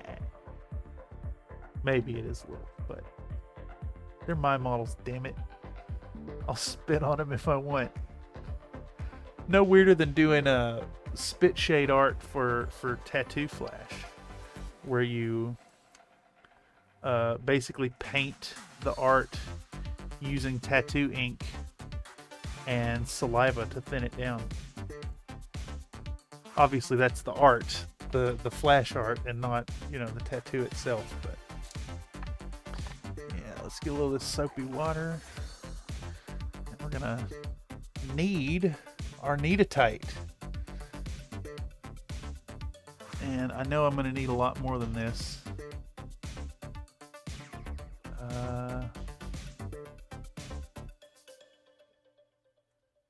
Ooh. Looks like I have been challenged to paint up some Conquest models myself. I do indeed have some Conquest models in the closet full of models. Might have to do that. I don't know if the homie who just asked me is in the stream, but I'm unable to get to the Discord at this moment. But yeah, I may just do that. Okay, so here's the thing. I gotta do 6 bases. This little lump is not gonna be enough.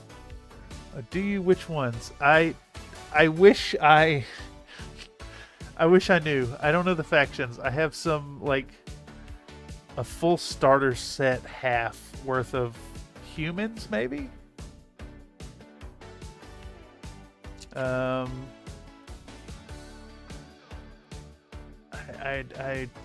I wish I had an answer for you, Millennial Model Mayhem. I know that you're interested in that stuff and work with that brand, but I'm fairly ignorant when it comes to it.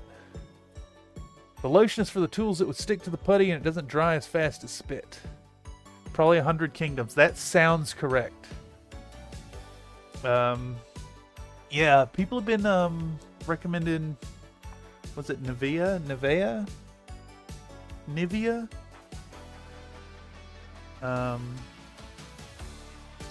Or I've heard some folks use chapstick. I'm actually looking, I might have a stick of chapstick now that I think about it. Let's see if I have one up here. I do not. I don't have the chapstick. Spit and water it is. You're at the Patreon level to watch it early as of today, actually. Ooh, I might have to do that as a lie down in bed for the evening. Got a big Conquest video coming out Friday. Ooh, exciting. So yeah, folks, if you don't know about the stuff coming out over at Millennial Model Mayhem, check him out. Check out the content dropping this Friday. for some fun conquest stuff. Caught a little bit of the live stream painting on it. Been seeing blurbs about it here and there. Oops, self-promoted. No, that is not an oops at all, good sir. If anything, I highly encourage self-promotion. There was this, I don't know exactly when it happened, but there's been this tipping point in my mind as to what is Country Fried Minis. This is a place, this is a community, more so than my platform. Because honestly, if I put out content to the void and it wasn't y'all absorbing and ingesting it, you know, what is it? I dare say it's your content. Tattoo lube would work too. Vaseline cooking. You know what? I bet I have some Vaseline handy from the tattoo art that I was working on.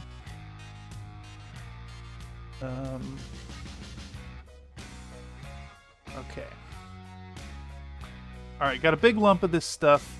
I'll probably just need to do this in 2 batches, I think.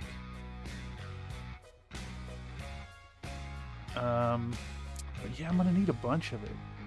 6 bases.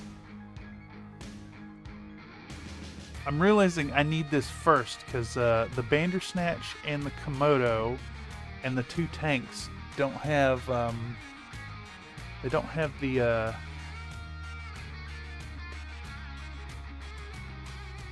built-in base. I don't know why my brain just shut off for a second there. The Salamander and the Komodo have that built-in base, so they need to be glued down onto the plastic base and then have the this stuff built up around it. But yeah, I'm getting through mixing the right amount of green stuff is a fine skill. Yeah, you ain't kidding. And I tend to just do a little extra from what I think I need, and then I'll sculpt little tiny derpy 6mm scale cars for my bases. It's a little sad that this isn't I can't get any ASMR type stuff with this, so instead it's talking with chat. It's my favorite part of the streams, by the way. Communicating with y'all about y'all's days, stuff you got going on, ideas, correcting me when I'm wrong. Oh, I love it. Good stuff.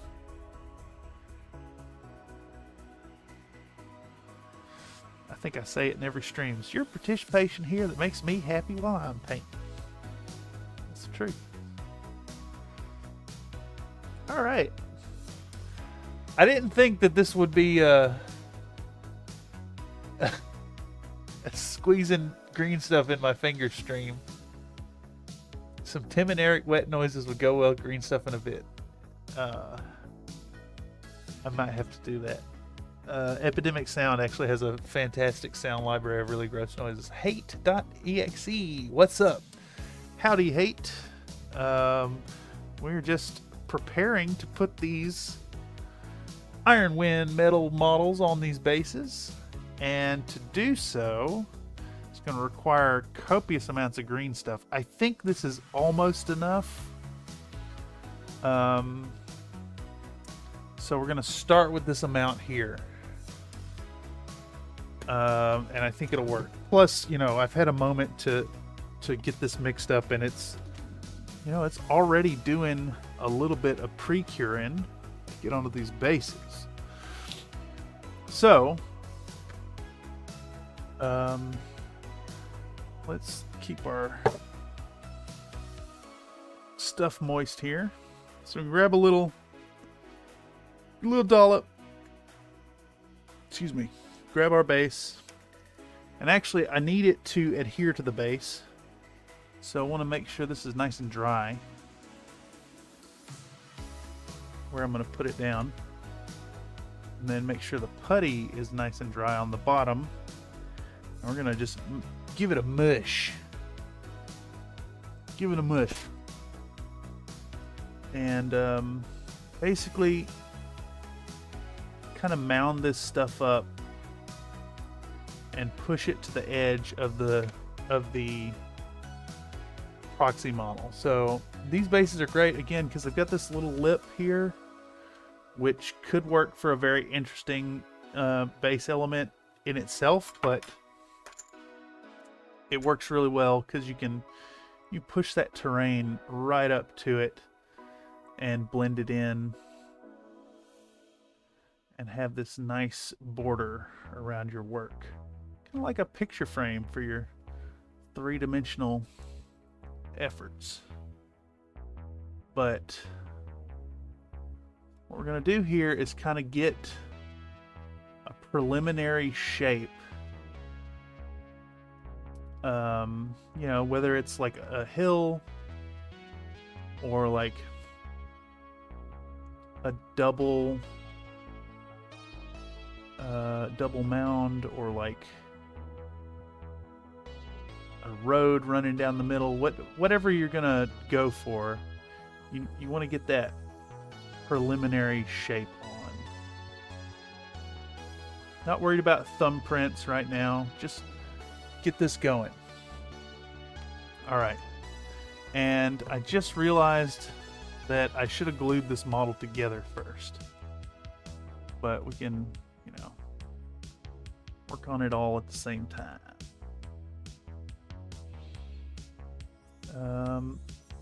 Actually, you know, because these are ball joints, I think it'll work really well here. Let's go ahead and get an initial idea of where he's going to be standing.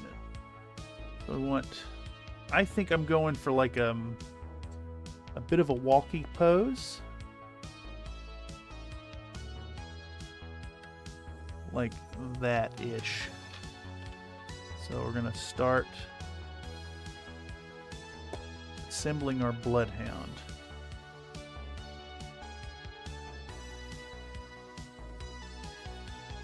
And then take our BSI Insta-Set and Insta-Set that glue. Took a little dip in a dot. All right.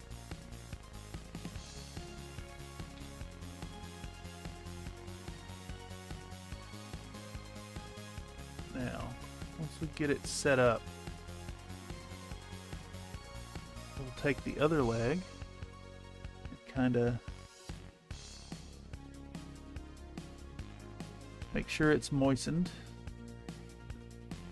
and get it into a position that works. And I think I kind of want it at this like back angle. So now we've got that idea. Put a little more glue. Make sure this is moistened. And we're gonna get our feller posed up how we want it. A little bit of BSI Insta-Set in that join. And then our mech is ready. And again, we're gonna moisten these feet. And we're gonna go back to our base. And now we can give it a nice smush. Nice smosh down into the terrain there. And I'm also seeing that these feet have a nice texture. So I'm going to take the foot and I'm going to put a little bit of that texture on the back of the base there. All right, we can set this boy aside for a second. and get out our happy little sculpting tool. I have some others, but this is the one I use. And we're just gonna start shaping some layers. I'm gonna create the hint of what's it called? Stratification.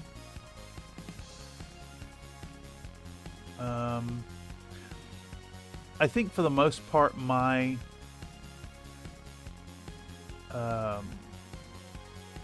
rocky surfaces kind of look like shale or slate, kind of like a rock in a sheet-like formation, and it just creates this visual interest, this layering effect that looks really good when you hit it with some washes and some dry brushing later.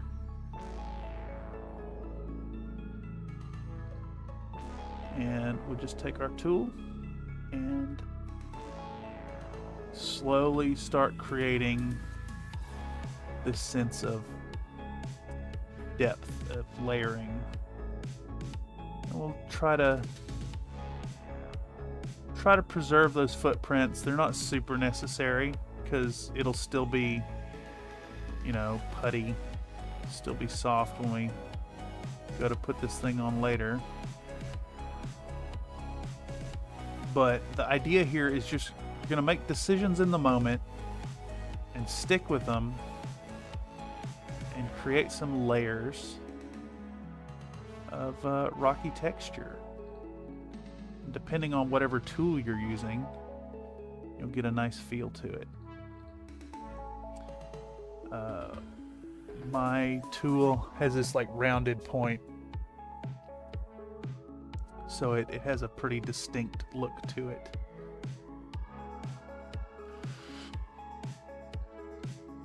Another Nate says, I'll say don't do like I did with my big mech. My legs were assembled with completely different angles to give it a walking pose, but they came out nearly identical when it was all put together. That's definitely easy to do without that extra effort given over to dry fitting. Rock layers are just called strata. Stratification is what causes the layering. Yeah. So, my sculpting tool here is creating is the agent of stratification, creating this strata. Where do I know that term from? Fossil depositions? Probably. I've been watching a lot of Iron Raw videos lately. Whole lot of heated debates.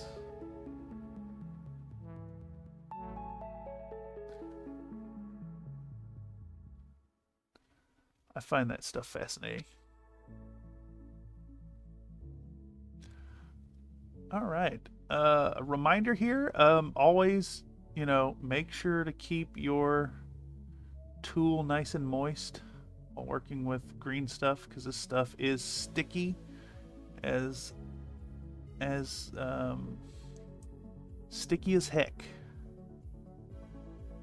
It will stick to everything, usually except for what you want it to stick to. It'll stick to your tools and the model and your fingers. So, you know, take a little care. All right, got a good amount of footage on that, and we're gonna keep working this putty and move this camera out the way. And I don't know how visible that is on the stream. I know I'm intent to eventually upgrade to a camera that captures a little more detail, but we're just poking and prodding this stuff and moving it around.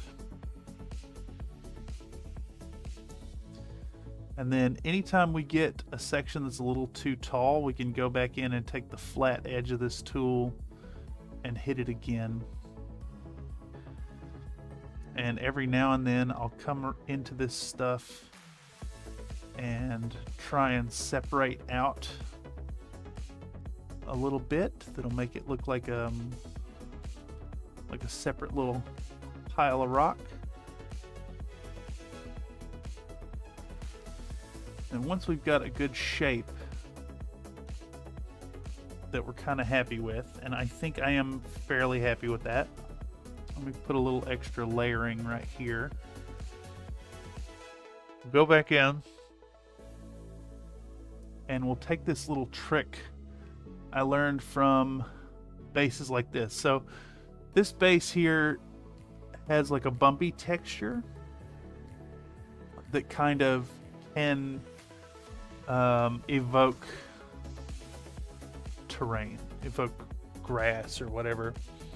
So inspired by that, I'll take my pointed bit of this tool and I'll pick some low areas on the base and you know, keep it moist, keep licking it, keep using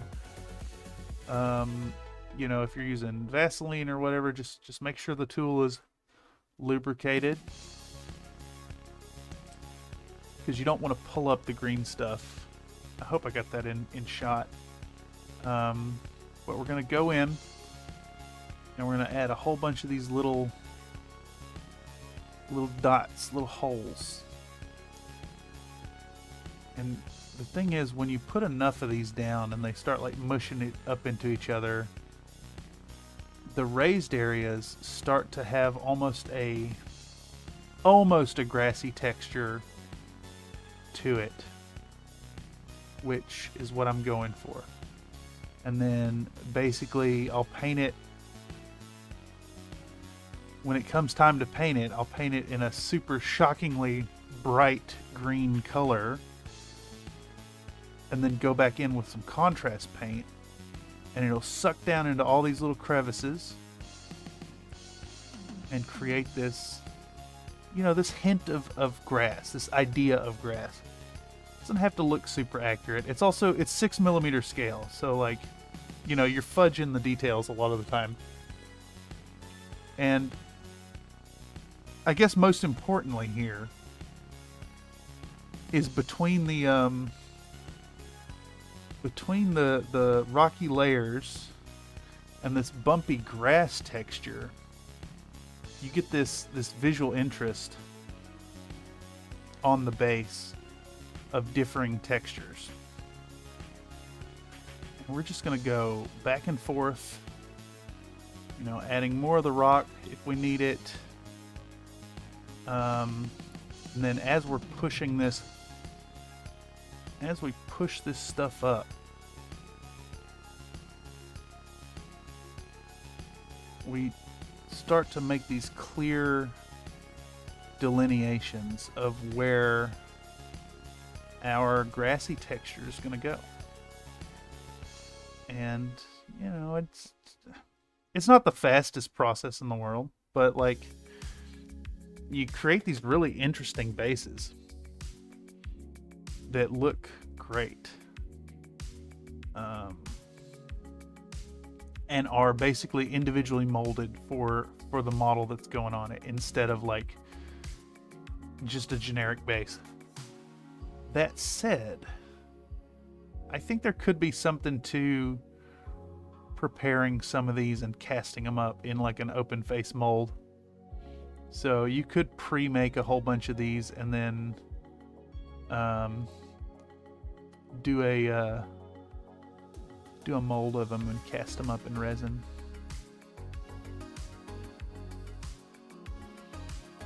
Almost done with this one.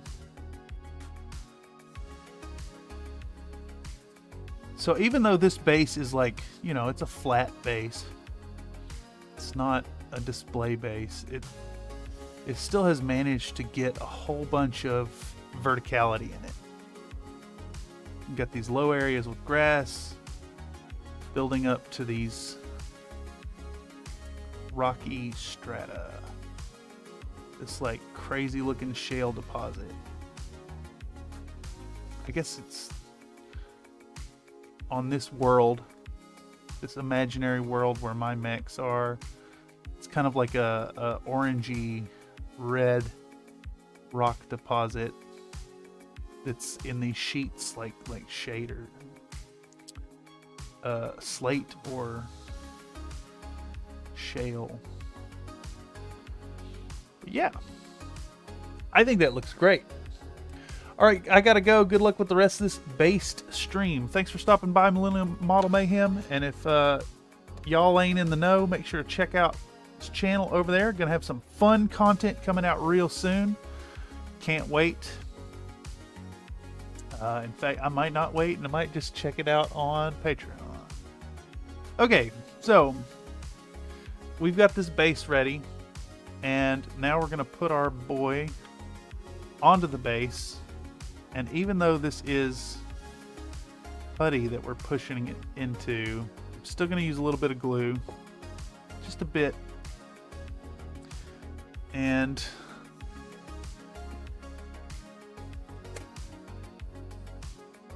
I'm actually going to make sure to film this, and not fail to film it like I'm about to do here.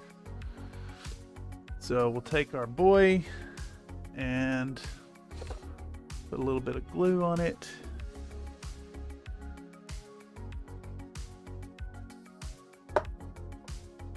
No guest palette for this section. And then find our marks we made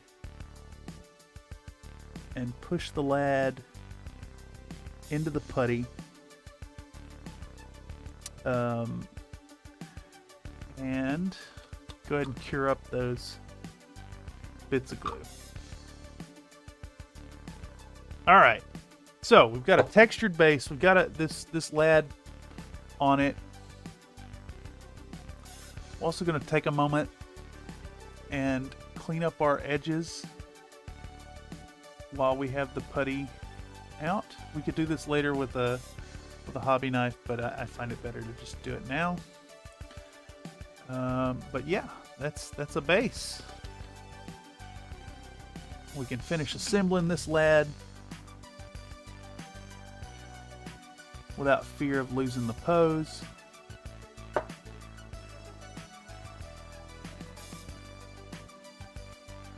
one has a really weird thing. You can retcon a gas pellet in next time you glue. Yeah, exactly. I think it's I think we'll bring out a guest palette in the painting stage to hold on to some PVA, because I will end up putting little bits of flocking on the base, little tiny bits. Try to keep them in scale. Now this has a weird connection here. I realize now too that I have made this, I have screwed up in the torso positioning. Yep, I sure have. Okay. Y'all ready for this? I need to... Shit. Not literally. I need to tilt this torso way back. I forgot how goofy this thing is. So I think I've screwed up big time there. And need to pull this whole thing apart. And I put a whole lot of glue in there. Come on. Shit. This sucks. I am looking for my goo gun.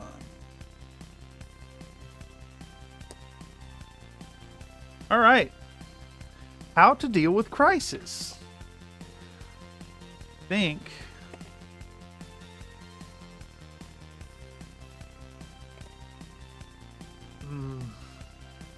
what do I do here? You'd be prepping to do a big jump. So I just was, you know, making this model like he was any other lad. It didn't have a unreasonable body shape. And I may need to just let this dry and then break it apart and move on to the next one. So I immediately see the problem. Come on. There's one. There's one. Come on. Shit, fire. Alright. Where'd he go? Where'd he fucking go? Alright. Crisis somewhat averted. I've screwed up the base quite a bit. So I'm gonna need to do a correction here. But we can keep the legs in the same position. This arm is gonna have to stay where it's at. I forgot he's supposed to be tilted way back, leaning like stupidly far back. So it's got to be more like that, which is fine. Now that I've got the legs apart, we can redo this positioning. I cannot get the arm free because I used a surplus of super glue. But here we go. A little more super glue on the legs, on the ball joints, and we're gonna tilt this silly boy way back, as he should be. As he should be.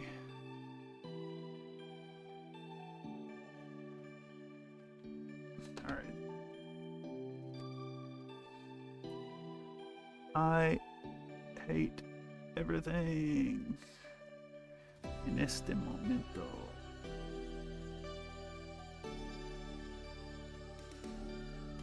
Alright, that's gonna be good enough right there. There we go. We're gonna lock that new pose in. I'm gonna correct this putty at the feet.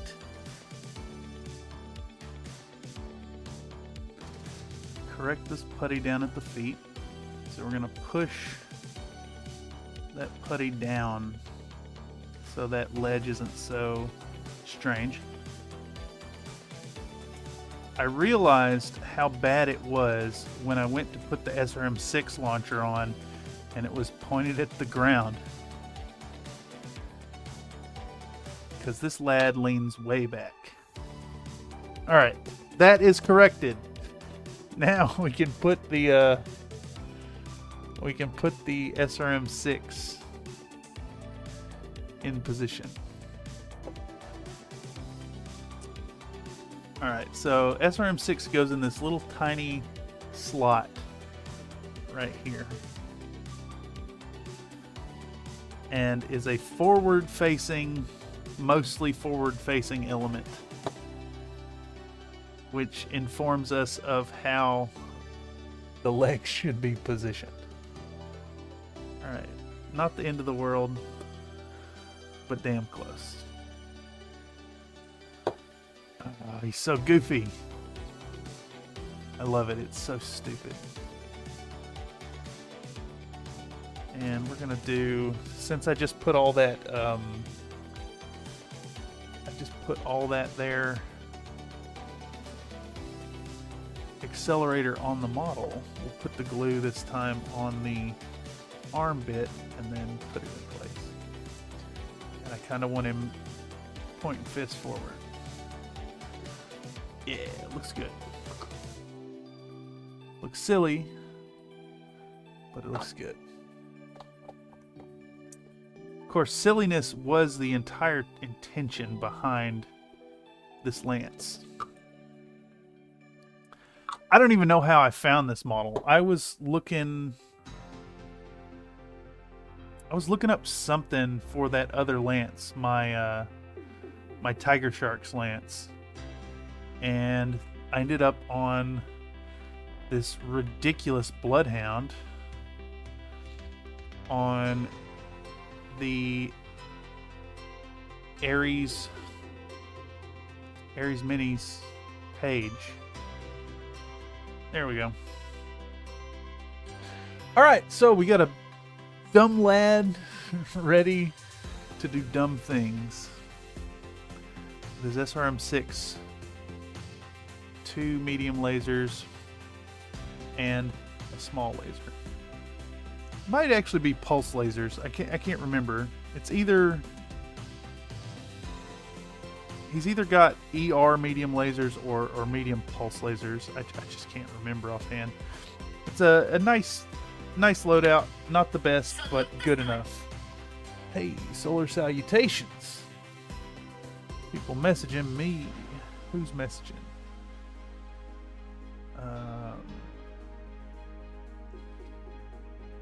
Yeah, I can't respond to none of those right now. All right.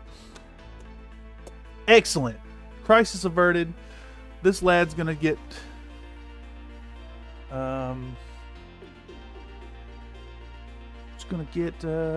yeah. All right. So from here, let's talk about the whole reason I use these bases, and that is that one is still wet. This one's dry enough. Yeah, this one's dry enough. So this salamander has the built-in like flat hex deal like the Alpha Strike models use, and it's part of the reason I choose these, or is the reason I choose these here proxy wargaming bases. So we're going to get a surplus of super glue, and we're going to take and line this boy up. Hope that's in shot for y'all. Line this boy up on the base, and it should just barely leave a little gap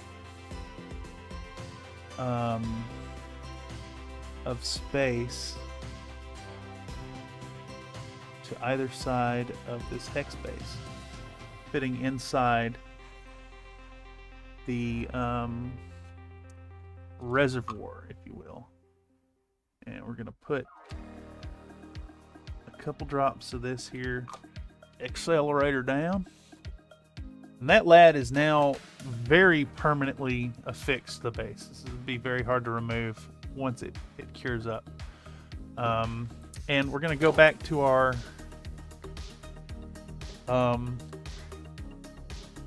previous thing we were doing. Let me actually dab up this excess accelerator. I'm going to take the same kind of approach to texture, only we're going to build it up in these, in this front and the back, and of course it's still like not going to stick because I have all that accelerator down, but we can use this reservoir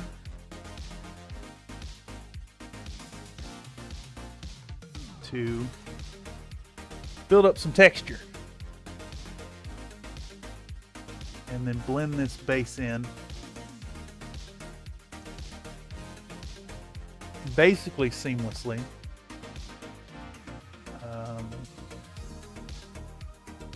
Roll some little wormy dealies. Bonus points if you know what I'm talking about.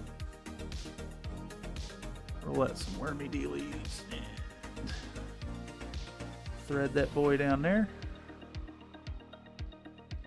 Then we need another one on the other side.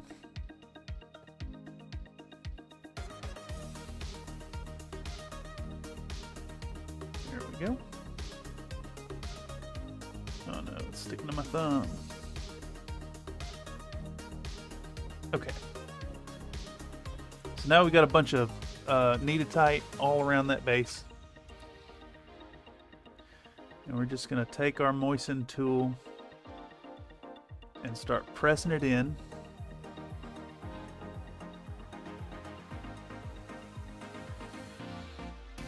And with enough poking and prodding, not only will we fill the gaps,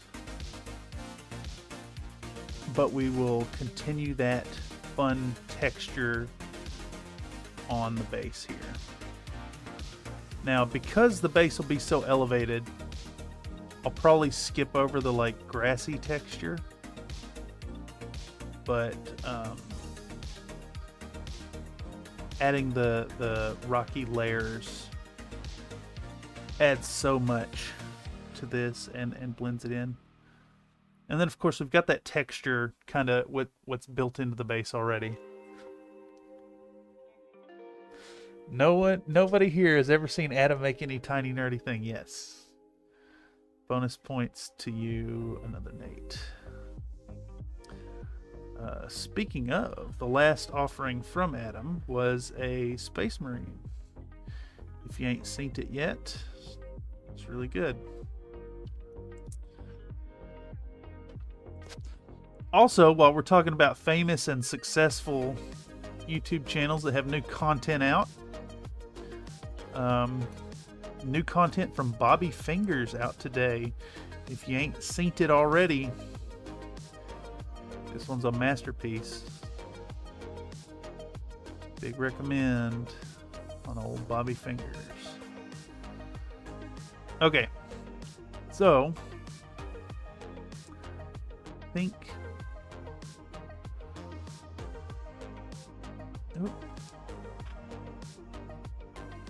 we've got the preliminary texture set up on this. And I'm just going to keep jabbing at this and keep layering, occasionally lifting a little bit out. So I get this opening here in the sculpting tool. And if you press it nice and flat and hard, you can get this little raised section to come up and kind of isolate it out from the rest, and you create this like this fun visual interest, like an extra layer there. Rock pile. It don't have to be great, you know. You're not going for perfection here. You want lots of layers. Lots of little sections for the ink wash later to suck down into and create contrast. Mostly, you just want this hex to disappear. Granted, this is a little easier to do if all of the mechs that you're adding have the built-in bases. Only Fingers I know is the Shady Ripperdoc. Do I remember Fingers?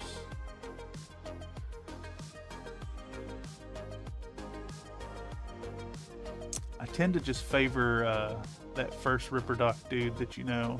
What's his name? Victor?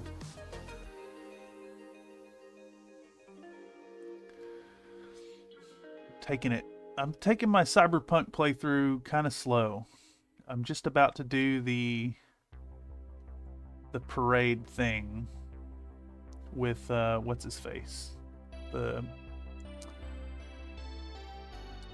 Japanese guy. Shit, I can't remember his name. About to deal with the snipers on it. Just I've been playing other stuff. Been playing some Exanima lately. It's been holding my interest. And as always, playing Apex Legends with my usual crew. Shooting the noobs, you know?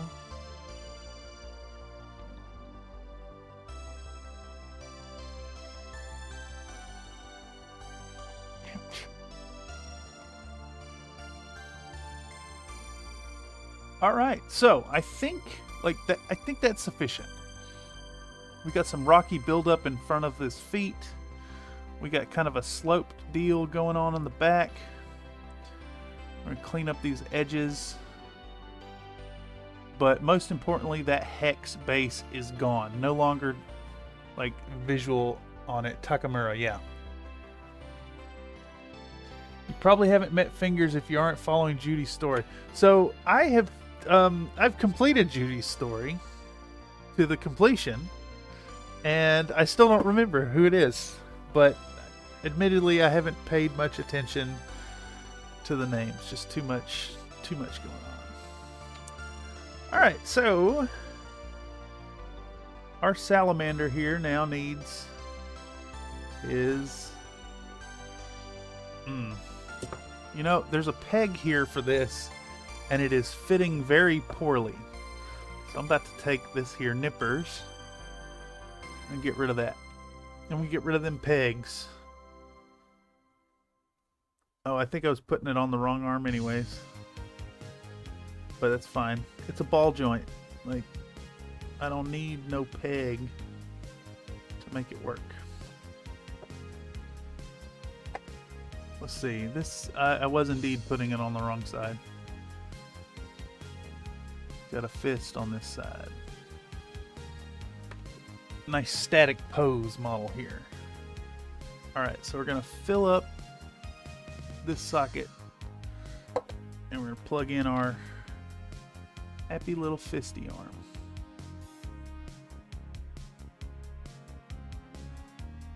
And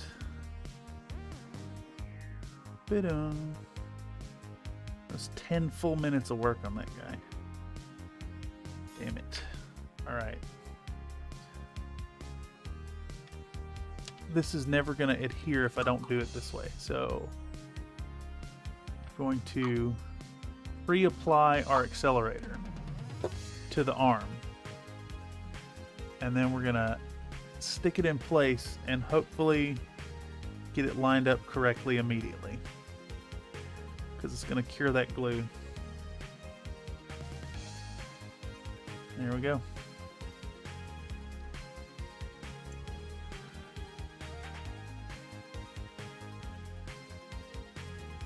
I almost want like a facing forward pose.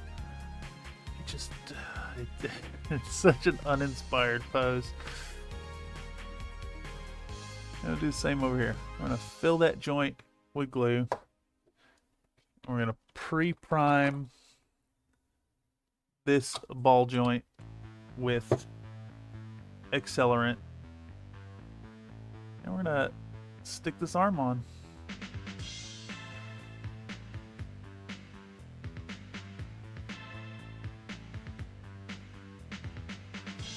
And hold it down. And now's the time to realize I trimmed all my nails except for one. Alright, so we got our silly salamander in position on a base. And I don't think I necessarily need to film the rest until we get to the tanks, which are going to be the last to dry. So I'm going to assemble our Bandersnatch. And this lad has one pose, I believe. Yeah, this foot has like an angle on the toes. So we're going to want to get it. I want to get it glued in a very specific orientation.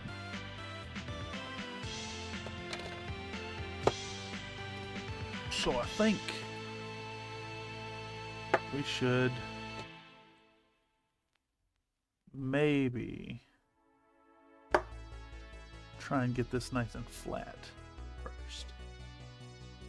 Like that. Yeah. Alright. Let's see if there's a way I can hold this.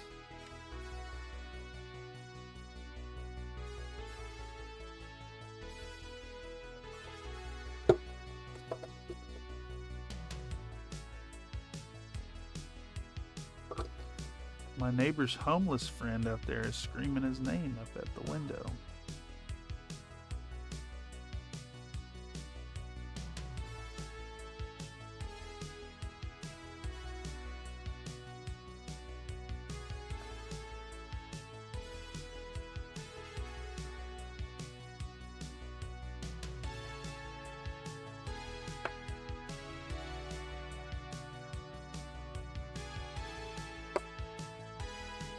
All right, so we've got the first leg in place. Now we can go to the second one. Here we go.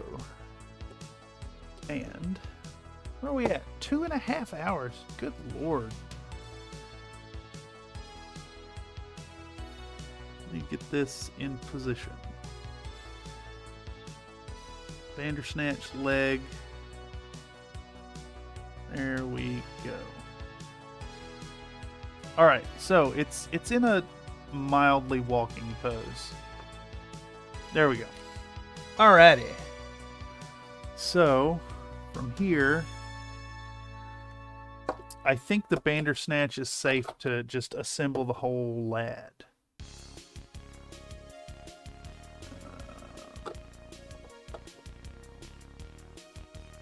This one is very straightforward, just literally straightforward. He's stepping, but he's facing forward. And I think the arms are also kind of just... Whoa. Is this... I think these are literally just the same piece both times. Yeah, it sure is. So it doesn't matter which side they go on. Alright.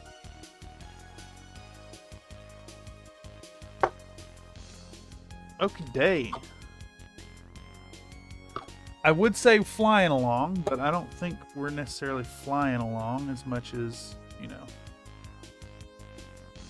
getting work done.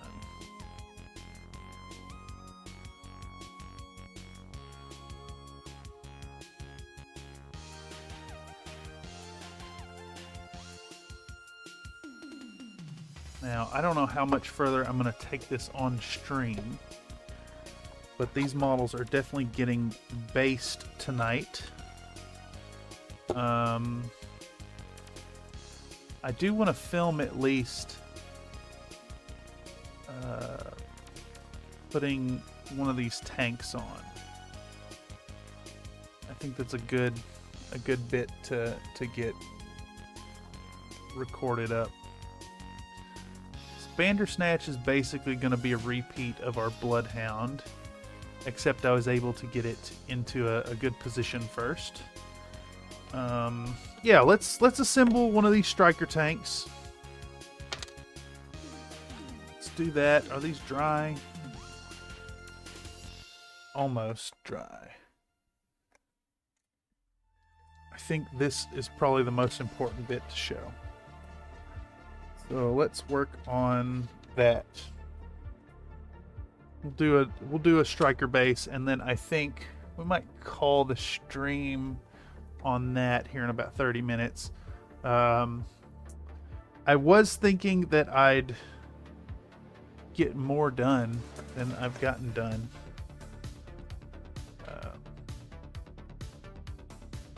So get a fair amount of putty, just like before, only this time, because it's a vehicle, it's going to eat up a lot more real estate on the base. So we don't have to worry so much about the texture on it. So I think I'll show y'all what I usually do for these vehicles.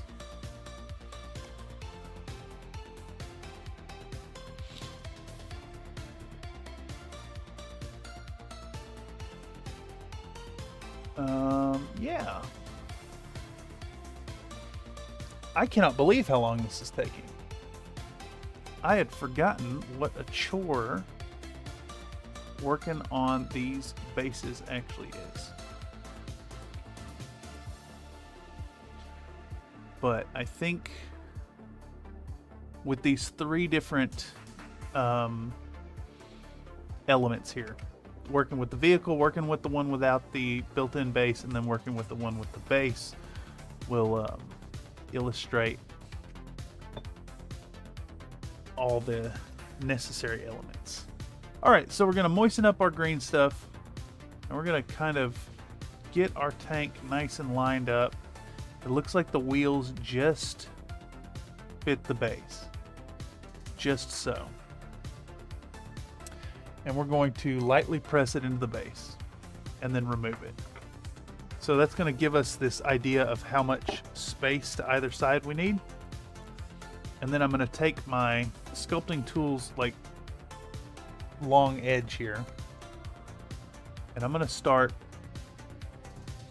digging striations into this base. I'm going to push a little bit of the material to the left and the right.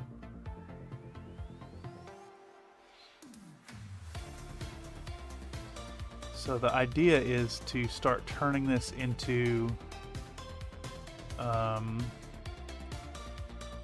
bit of a path with some buildup to either side of our vehicle.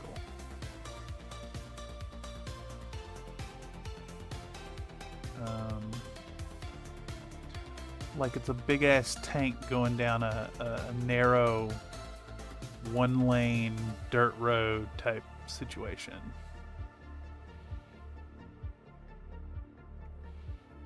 So once we know how much clearance we need, we can really start pushing this material to either side. Now some tanks are really good about, like, you can set them at an angle and they look all right. These here strikers have a hollow space underneath, which is an interesting choice. So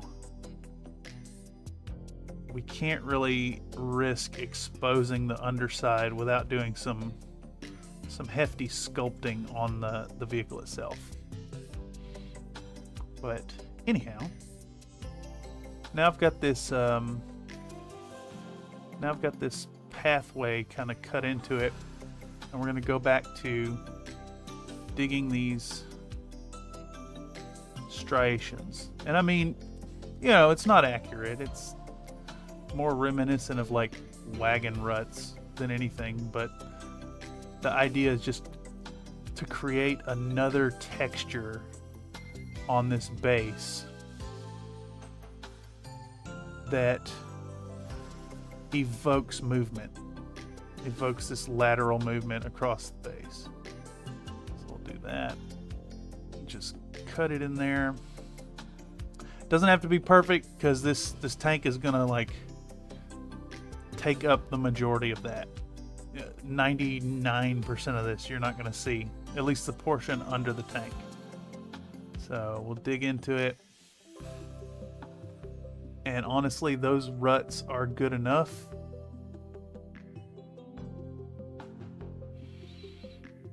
We're going to clean up the edge. And then we're going to start working our rocks to the sides.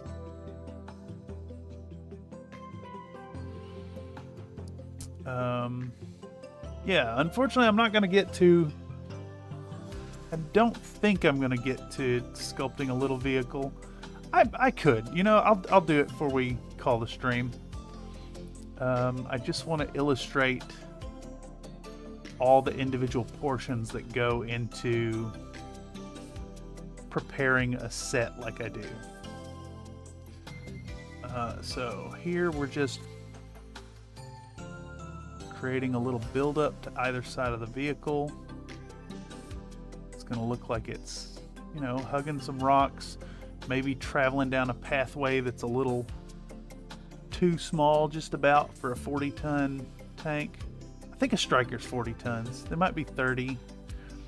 But either way, that's a big-ass vehicle. So you could imagine it taking up all of the available space on a road. And we've got all this build up to the side, so we're gonna do our striation trick here. Strata. And as we do this, it's gonna start pushing the rock, pushing that putty back towards the other side. So to combat that, we'll want to work it, you know, from the other end. And that's why we choose to work on the outside first.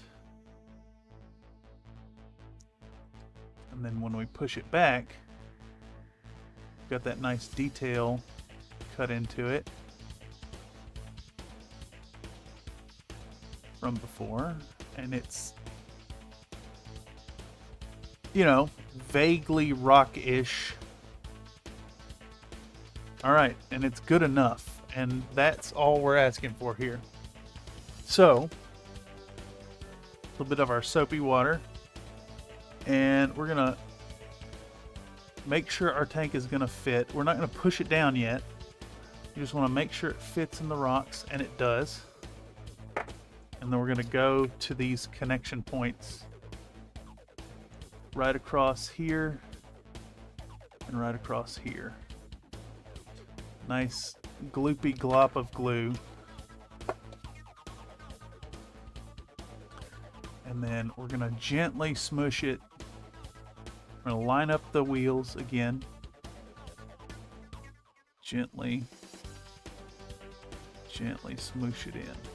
Smoosh. Give it a little smoosh.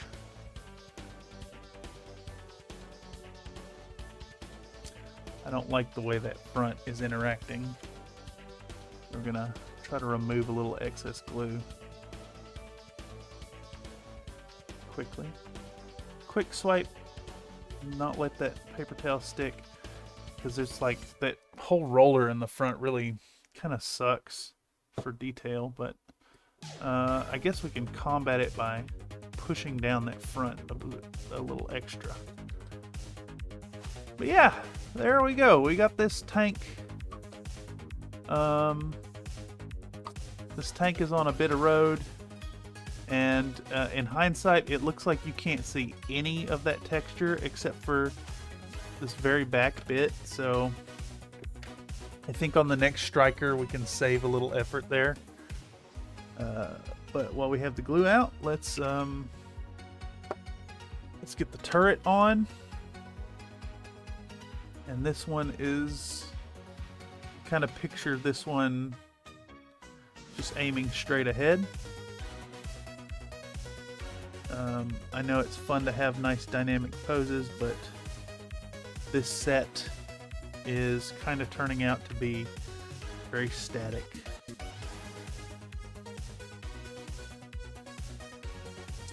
It also looks like the front end is denoted by how much space is left for the turret. It's not perfectly centered. So we're gonna slap this boy on, and then slap this boy on. Give a little bit of accelerant, and mount this turret. There we go. Got our striker tank. Striker light tank, I think is what it's called. Striker light tank. You know, it's not a chassis that I would have normally gone for myself, but it is a fun little thing.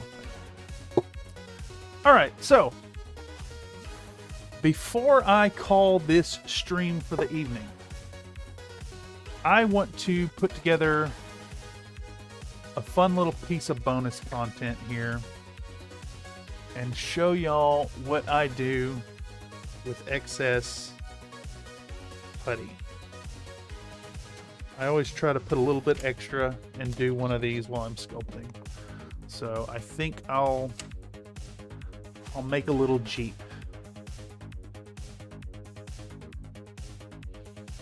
All right, so gonna get an extra base. Gonna get Make sure to throw my green stuff on the floor so it gets lots of hair and dust stuck to it. That's an important important part of the process here. Get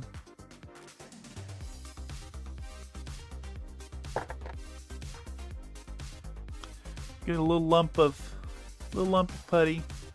I think that's about right. Yeah. Okay. Get a little lump of putty. And we're going to push it down onto the base here. So I got a little ball.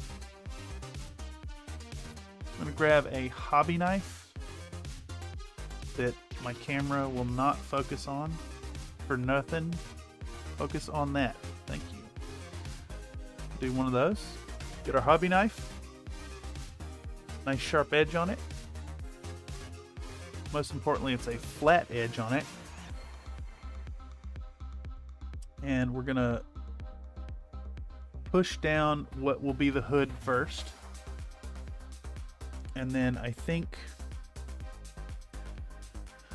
I actually need my other hobby blade, now that I'm thinking of it.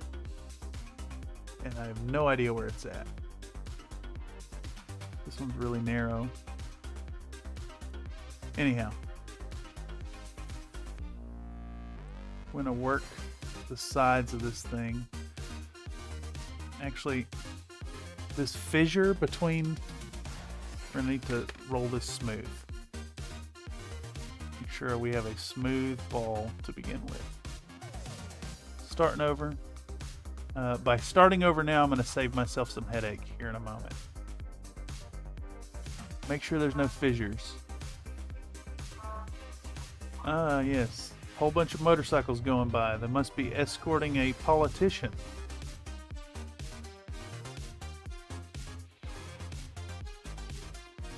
The Asian Pacific something conference is in San Francisco right now, so dignitaries and politicians of all sorts are here in the city.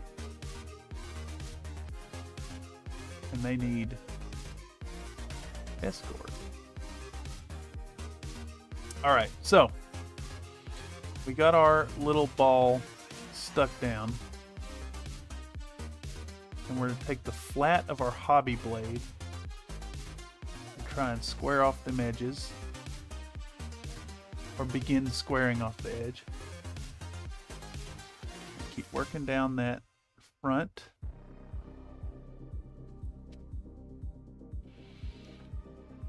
Start working down the top.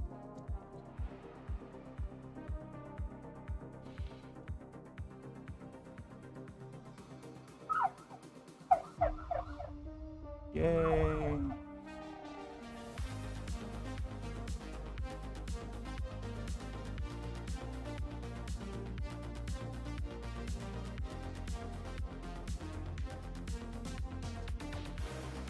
Must be every motorcycle cop in San Francisco.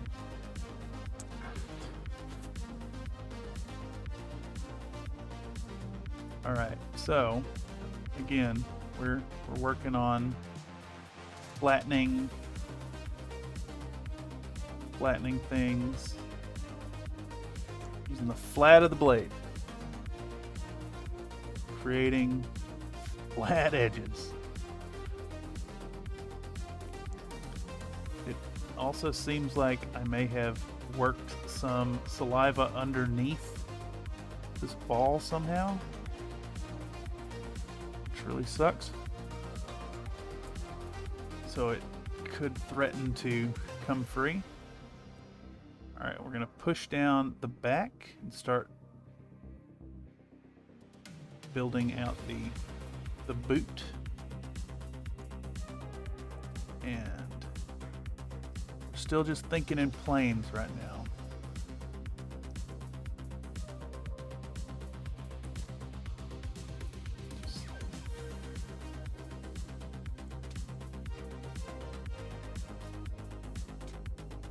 Mush the whole thing flat, a little more flat.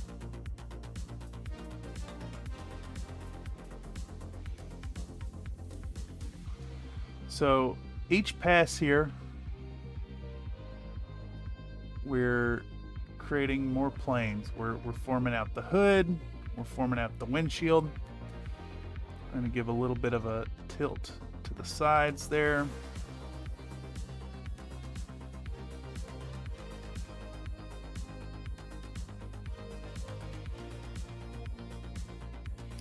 And once we have a all right enough shape, of course it's like it's sticking to my tool but not the surface I'm working on naturally. But once we have like a decent, God, why is it just lifting off the base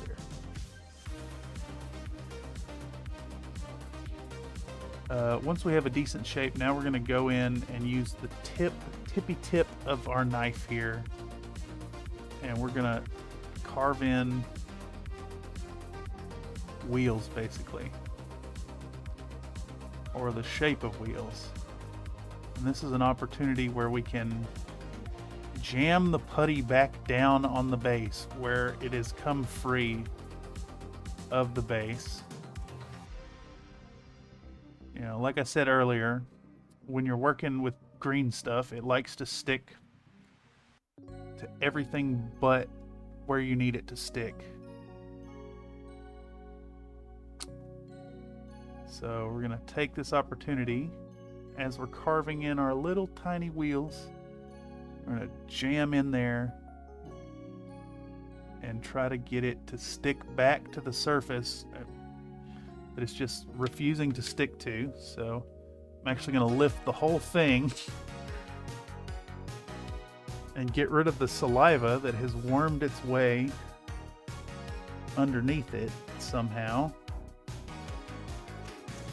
And I'm actually going to put a dab of glue, because this stupid thing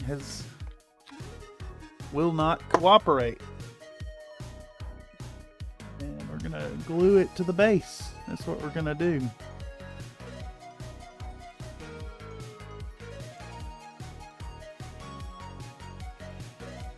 Alright. Now glued in place, we're going to keep carving in our little details. Just use our hobby blade to go around and round out these wheels.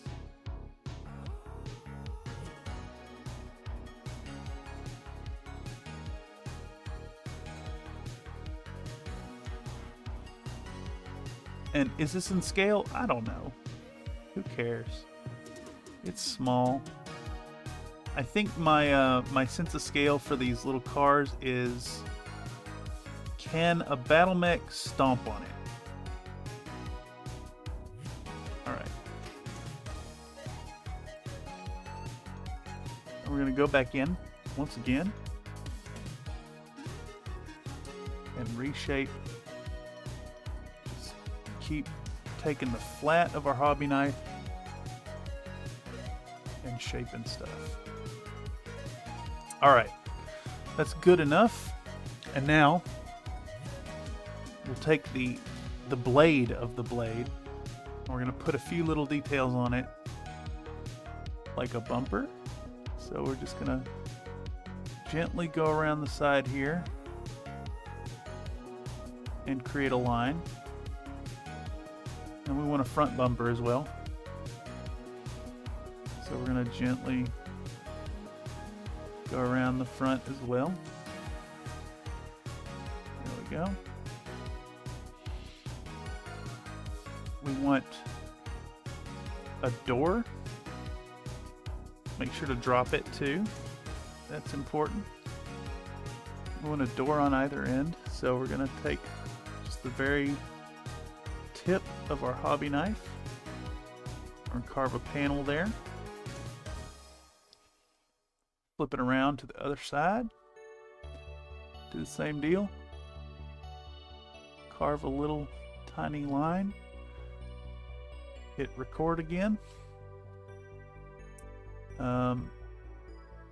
And go back and try to make some definition for the windows.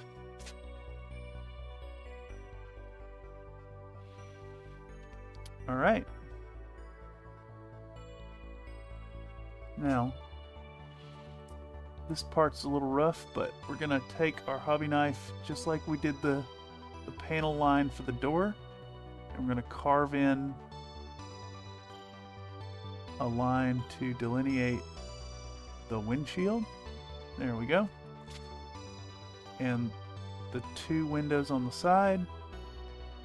So it's just a line across 4 lines there. We've already got the line for the door. We'll come over here on the back windscreen.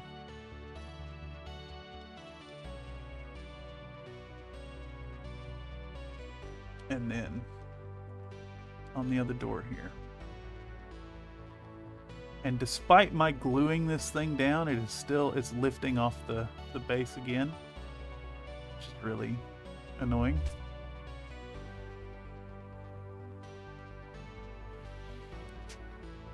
So we're gonna use this little trick to stick it back down. Sounds like catalyst scale, whatever. Yeah, you're not wrong. To try and get it stuck back down, I want to make a little gap underneath the bottom. God, just why is it lifting up off the base like that? Scumbag car. It's because I'm doing it live, that's why. So at the bottom, in between the wheels, I'm just gonna jab in there and basically make this space kind of disappear underneath the car. And hopefully it'll help it to re-adhere to the base that it just refuses to stick to. Again, green stuff will not stick to what you want it to stick to. It just, it hates you, and it actively seeks to deny you what you're trying to do. All right, so from here, we've got my little toothpick, which my camera won't focus on, so I've got to try and make it focus on it. Focus on the toothpick. Focus on the toothpick. Christ. All right, focus on the toothpick. And now we're just going to do little holes for the windshield, or for the headlights. Now it won't focus on the car. Put little holes there. Little holes on the back.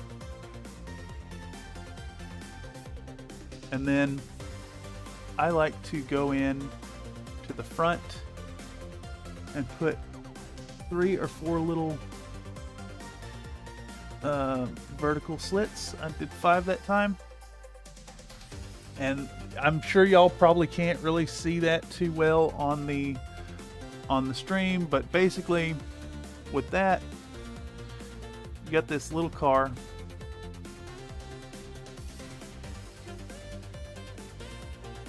This little car that is perfect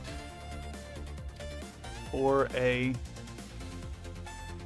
battle mech base. And it's really neat if you have one of these soft and ready while you're putting your mechs together. You can even put it underneath their foot and kind of squish it down a little bit. But basically, this little dealie is a tiny little passenger car. Maybe in proper scale. Like this is a tiny car, obviously, but it's a base element. And whenever you're working on these bases and you're doing a whole bunch of them, and you've got this extra leftover putty, I highly recommend practicing and doing some little cars like this. They're really nice to add, and you can vary the size, make them like vans or buses or whatever you want to do with it, all the same way. Just keep your little base and a little nodule of putty ready to go.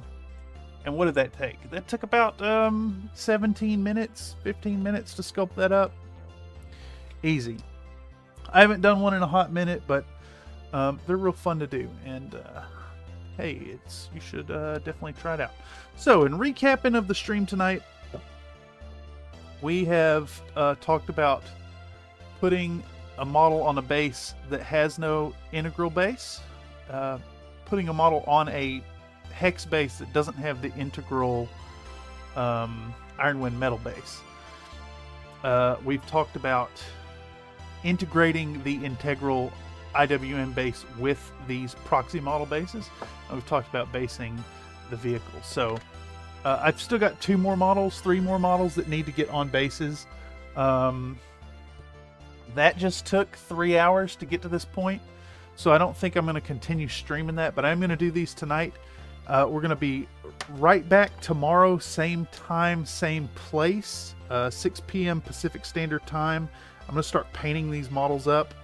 I thought I would get to priming them today, but I did not. I think I'm going to skip streaming that portion because the stuff needs to cure.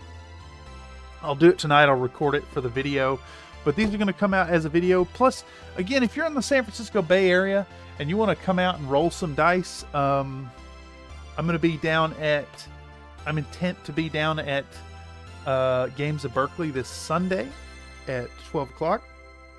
Gonna bring this lance out and face off against my homies, roll some dice. Between myself and the organizer, we have enough chassis that if you're in the area and want to roll dice, you don't even need to bring nothing. Just come on in.